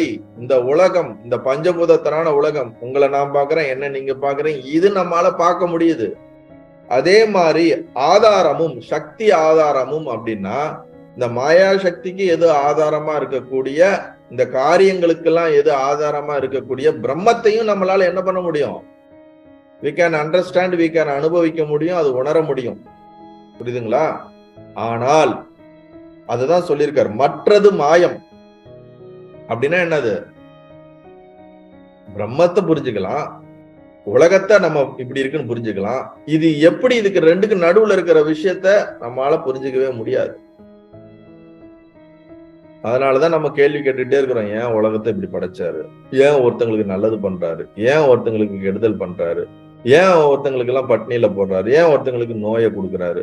இந்த மாதிரி கேள்வி, ஏன் உலகம் உருண்டையா இருக்குது, ஏன் நட்சத்திரம் வெளிச்சமா இருக்குது, ஏன் சூரியன் வெளிச்சத்தை கொடுக்குது, ஏன் இந்த மாதிரி எந்த கேள்விக்கும் நமக்கு என்ன கிடையாது.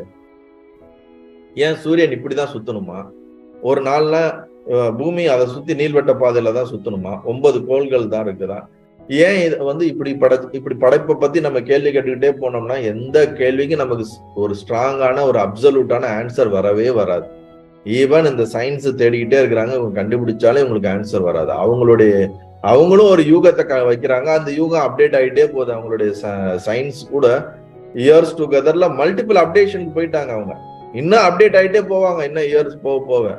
அப்ப இத இந்த ரெண்டுக்கும் நடுவுல இருக்கக்கூடிய விஷயத்த புரிந்து கொள்ள முடியாது. அதனாலதான் அதை மாயா அப்படின்றோம்.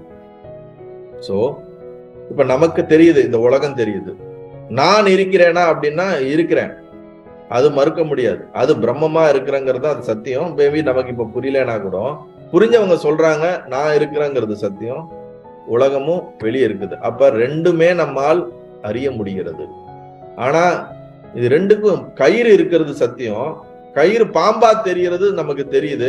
எப்படி இது கயிறு பாம்பா எனக்கு தெரிஞ்சிச்சுன்னு இன்பிட்வீன்ல என்ன பிரச்சனை வந்துச்சு, எங்க எனக்கு எக்ஸாக்டா மிஸ் ஆன அப்படிங்கறத நீங்க எவ்வளவு தேடி பார்த்தாலும் உங்களால கண்டுபிடிக்க முடியாது.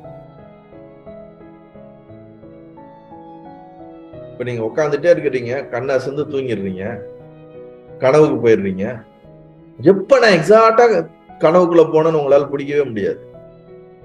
நல்லாதான் உட்காந்து பேசிட்டு இருந்தீங்க, நல்லா கிளாஸ் எடுத்துட்டே இருந்தீங்க, ஏதோ மாயாகியான்னு சொல்லிட்டே இருந்தீங்க. டக்குன்னு நான் என்ன பண்ணிட்டேன், கனவுக்கு திடீர்னு ஏதோ ஒரு லோகத்துக்கு போயிட்டேன். திடீர்னு நீங்க ஏதோ வீடியோ போட்டோன்னு டக்குன்னு முழிச்சுக்கிட்டேன். அது வரைக்கும் நான் வேற எங்கேயோ ஒரு இடத்துல இருந்தேன். எப்ப நீங்க ஸ்லிப் ஆனீங்க, எப்ப நீங்க அந்த ஒரு சுவிட்ச் ஓவர் ஆச்சுன்னு என்ன பண்ண முடியாது, பிடிக்கவே முடியாது. அதே போலதான் இந்த காரியங்களும் சக்தி ஆதாரமும் காணும், பார்க்க முடியும், உணர முடியும். பிரம்மத்தையும் உலகத்தையும் நம்மால் அறியப்படுகிறது.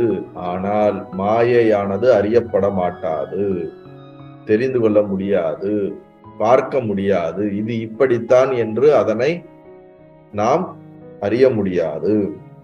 அதுக்கு அடுத்த லைன் அதுக்குதான் எக்ஸ்பிளைன் பண்றாரு. பாரில் நின்ற மாயாவியும் சேனையும் பார்ப்பவன் கண் காணும். அதாவது ஒரு மேஜிஷியன் இப்ப பண்ணா அததான் அடுத்தது. பாரில் நின்ற மாயாவினா இந்த உலகத்தை உற்பத்தி பண்ற மாயாவி ஒருத்தன் இருக்கிறான்னு நமக்கு தெரிஞ்சுக்க முடியும். அவனால உற்பத்தி பண்ண இந்த சேனைகளை நம்மால பார்க்க முடியும். ஆனா அவன் எப்படி உற்பத்தி பண்ணாங்கிறத பார்க்க முடியாது. இப்ப அந்த மேஜிக் இருந்தது, அந்த குழந்தை ஒரு பையன் நின்னா, திடீர்னு காணாம போயிட்டான். அவன் காணாம போனது நம்மளால பார்க்க முடிஞ்சது, அவன் இருந்ததை பார்க்க முடிஞ்சது. எப்படி அவன் காணாம போனாங்கிறது நம்மளால பார்க்க முடியாது. அதேதான் இங்க சொல்றாரு. அதுபோல வீரியம் திகழ் வித்தை ஆயின சக்திகள் வெளிப்படாதது போல பேரியல் பிரம்மத்துக்கும் உலகுக்கும் பிரிது சக்திகள் உண்டே. அதாவது உலகில் உள்ள இந்திரஜாலக்காரன் அவன் தோற்றுவித்த கந்தர்வ சேனைகள் காண்போருக்கு பிரத்யட்சமாக தோன்றும். ஆனால் செய்வித்த சக்தியானது கண்களுக்கு புலப்படாது. அதுபோல மாயா சக்தியின் காரியமாகிய நாமரூப உலகம் ஆதார பிரம்மமும் காண்போருக்கு பிரத்யட்சமாகும். ஆனால் மாயா சக்தி புலப்படாது. ஆதலால் ஆதாரமாகிய பிரம்மத்திற்கும் அதன் காரியமாகிய பிரபஞ்சத்திற்கும் வேறான அளவிறந்த சக்திகள் உண்டு என்று அறிவாயே. அப்ப என்ன அர்த்தம்னா, பிரம்மம், அதாவது நான்ற அந்த பிரம்மம் இருக்கிறது, இந்த உலகம் இருக்கிறது, இதுக்கு நடுவுல ஏதோ ஒரு சக்தி வேலை செய்யுது, ஏதோ ஒரு சக்தி இருக்குது. அந்த சக்தி எப்படின்னு நம்மளால சொல்ல முடியல, அதுதான் இத்தனை வேலையும் செய்யுது. புரியுதா இல்லைங்களா? அதுக்கு ஒரு லிமிட்டே இல்ல, எண்ணிலடங்காத சக்திகள் இருக்கிறது. அதனாலதான் இத்தனை லட்சம் கோடி யோனிகளை உருவாக்கி அதுல இவ்வளவு சரீரங்களை உருவாக்க முடியுதுன்னா எப்படி உருவாக்க முடியுது?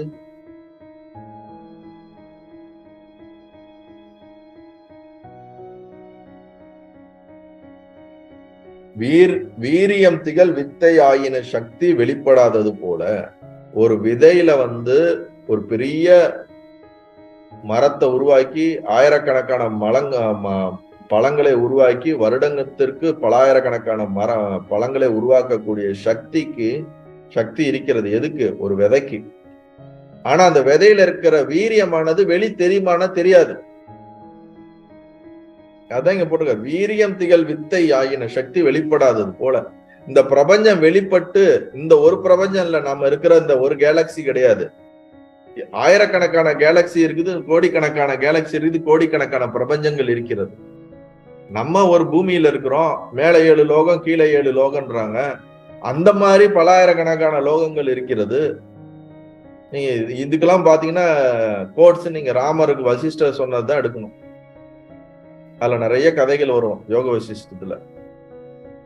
அதுல ஆயிரக்கணக்கான ராமர்கள் இருப்பதாக ஒரு ஸ்டோரி வரும், ஒவ்வொரு இடத்துல ஒவ்வொரு போர் புரிவதாக வரும். அப்ப இந்த மாதிரி பூமிய கணக்கில் அடங்காத பூமிகள் இருப்பதாக வரும். அப்ப இது எவ்வளவு இந்த மாயை சக்தி இருக்கிறது, அதனுடைய கெப்பாசிட்டி என்ன, அதனால என்னெல்லாம் பண்ண முடியும்னு யாராலையும் என்ன பண்ண முடியாது, யூகிக்க முடியாது. ஆனா அதுக்கு இவ்வளவு சக்தி இருக்குன்னு தெரிஞ்சுக்கோ அப்படிங்கிறாருங்க. அதுதான் பிரம்மத்திற்கும் உலகுக்கும் பிரிது சக்திகள் உண்டு. பிரம்மத்துக்கும் உலகம், வெளிப்பட்ட உலகம், ஆதாரமான பிரம்மம், இதுக்கு நடுவுல நம்மளால யூகிக்க முடியாத அளவுக்கு ஒரு அளப்பரிய ஒரு எனர்ஜி, ஒரு சக்தி ஒர்க் பண்ணிக்கிட்டு இருக்குது.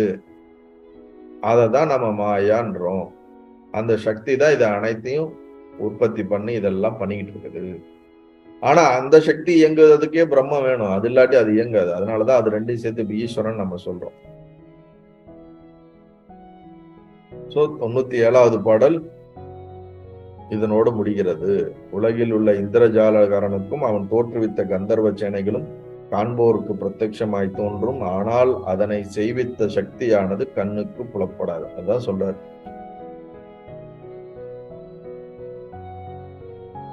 அதுபோல மாயா சக்தியின் காரியமாக நாமரூப உலகமும் ஆதாரமான பிரம்மமும் காண்போருக்கு பிரத்யட்சமாகும், ஆனால் மாயா சக்தியானது புலப்படாது. ஆதலால் ஆதாரமாகிய பிரம்மத்திற்கும் அதன் காரியமாகிய பிரபஞ்சத்திற்கும் வேறான அளவிருந்த சக்திகள் உண்டு. இன்னைக்கு இதோட போதும், 3 பாடு தான் வந்திருக்கிறோம். பட் இருந்தாலும் இது டீப் சப்ஜெக்ட், இது எந்த அளவுக்கு நமக்கு புரியுது பொறுத்து நம்ம போவோம். இதுல எதுவும் சந்தேகம் இருக்கா உங்களுக்கு? இப்ப சொன்ன விஷயத்துல சந்தேகம் இருந்தா இப்ப கேளுங்க. அட்லீஸ்ட் என்ன மீன் பண்றோங்கிறதாச்சும் புரிஞ்சுக்க முடியுதா? மாயானா எதை மீன் பண்ண வராரு ஆச்சாரியர்னு புரிஞ்சுக்க முடியுதா?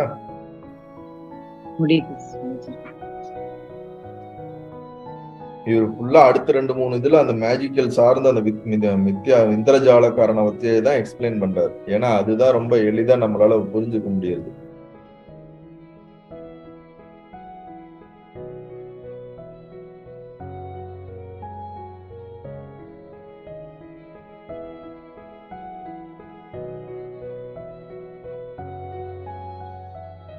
அடுத்த பாட்டை ஜஸ்ட் ஒரு லைன்ல நான் எக்ஸ்பிளைன் பண்றேன். ஏன்னா இதோட ஒரு கண்டினியூஷன், இதோட இந்த ஒரு சப்ஜெக்ட் ஒரு கம்ப்ளீட் ஆகுது. டீடைல் எக்ஸ்பிளனேஷன் நெக்ஸ்ட் இதுல சொல்றேன். சக்தி சத்தனை தவிர வேறு அன்று கான், சத்தனாம் மாயாவி வித்தை காட்டிய இந்திரஜாலம் பொய், வித்துவான் மெய் போல புத்தி மைந்தனே சத்திமான் ஆகிய பூரண ஆன்மாவின் வத்து நிர்ணயம் சொன்ன திட்டாந்தத்தின் வழி கண்டு தெளிவாய. அதாவது இந்திரஜாலன் மேஜிஷியன் உண்மை, ஆனா அவனால உருவாக்கப்பட்ட அந்த மேஜிக் ட்ரிக் பொய். இந்திரஜாலனது சக்தியானது அதனை உடைய இந்திரஜாலக்காரனுக்கு வேறு அன்று. மேஜிஷியன் தான் மேஜிக்கல் டெக்னிக்கை பயன்படுத்தி அவனுக்குள்ள அந்த கெப்பாசிட்டி இருக்கு, அந்த டேலண்ட் இருக்கு, அந்த எனர்ஜி இருக்குது. அதைத்தான் அவன் என்ன பண்றான், நம்ம முன்னாடி காட்டி வேற மாதிரி மாத்துறான். அவனால உற்பத்தி பண்ற, அவனால பண்ணக்கூடிய அந்த ட்ரிக்கு பொய். அவன் இல்லாததை வேற மாதிரி ஏதோ காட்டுறான். ஆனா அதை பண்ணக்கூடிய ஒருத்தன் இருக்கிறவன் யாரோ அவன் உண்மை. அதாவது இந்திரஜாலனது சக்தியானது அதனை உடைய இந்திரஜாலக்காரனின் வேறு அன்று. மாயாவியினுடைய சக்தி மாயாவியை விட்டு தனியா நாம பிரிச்சு பார்க்க முடியாது. அந்த சக்தி அவனுக்குள்ளதான் இருக்குது. அவன் தான் அந்த சக்தி, அவன் தான் அதை வெளிப்படுத்துறான். ஆனா அது வெளிப்படுத்தும் போது அந்த சக்தி பொய்யானதாக தான் இருக்குதே தவிர அது உண்மையானது கிடையாது. அவன் காட்டிய வித்தையான இந்திரஜாலம் என்பது பொய். இப்ப நம்ம பார்த்தோம் ஒரு வீடியோல, அந்த ஒரு குட்டி பையன் போய் மறைஞ்சிட்டான். அது கண்டிப்பா அதுக்கு பின்னாடி ஏதோ ஒரு பொய் இருக்கும். நம்ம கண்ணுக்கு நிஜமா தெரியுது அவன் மறைஞ்சிட்டான்னு.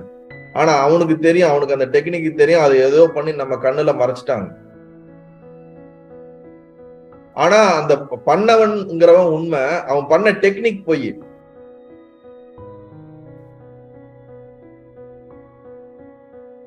அதான் சொல்றார் இந்திரஜாலக்காரன் மெய். அதனால பிரம்மங்கிறது ஒண்ணு இருக்குது, ஈஸ்வரன் ஒருத்தன் இருக்கிறான், அவன் சத்தியம். ஆனா அவனால உருவாக்கப்படுறதாக நம்மால் பார்க்கப்பட்டு அனுபவிக்கப்பட்டு இருக்கக்கூடிய இந்த பிரபஞ்சமோ உபாதிகள் அனைத்தும் பொய். இதுதான் எஸ்டாப்ளிஷ் பண்றதுக்கு தான் இவ்வளவு தூரம் வருது. பட் இதுல இன்னமும் நல்லா ஆழ்ந்து போக வேண்டியது இருக்குது. நிறைய கேள்விகள் வரும். நம்ம பாருங்க, அவரு சந்தேக தத்துவ விளக்க படலத்திலேயே அவன் ஞானம் அடைஞ்சிட்டான், அவன் புரிதல் ஆயிட்டான் நம்ம நினைச்சு உட்காந்துருந்தா, அவன் எவ்வளவு கேள்விகள் இதுக்கு மேல திருப்பி திருப்பி கேட்டுக்கிட்டே இருக்கிறான். இவ்வளவு டீப்பா போய் கேட்டுக்கிட்டே இருக்கிறான். அந்த ஆச்சாரியரும் பொறுமையா உட்காந்து இவ்வளவு கேள்விக்கும் பதில் சொல்லிக்கிட்டே இருக்காரு. அவன் கேள்வி கேட்கறது ஒன்றும் இல்லாஜிக்கலா இல்லை, ரொம்ப லாஜிக்கலா டெக்னிக்கலா இவ்வளோ ஒரு புரிதலோட கேள்வி கேட்கிறான். அதனால இன்னைக்கு இந்த பாடலோட போதும். நெக்ஸ்ட் வீக் இதுக்கு அடுத்த பாடலையும் இதுல இன்னும் கொஞ்சம் ஏதாவது விடுபட்டு இருந்தா அதையும் சேர்த்து நம்ம நெக்ஸ்ட் வீக் பார்ப்போம். அது வரைக்கும் இந்த மாயாவை பத்தி வேற விசாரங்கள் கொஞ்சம் பண்ணுங்க. இது என்ன, எப்படி, இது எப்படி புரிஞ்சுக்கிறது? ஏன்னா இந்த ஒரு சப்ஜெக்ட் புரிஞ்சிருச்சுன்னா நமக்கு இந்த உலகத்துல இருக்க பல பற்றுதல் தானா விடுபட்டு. நல்லது.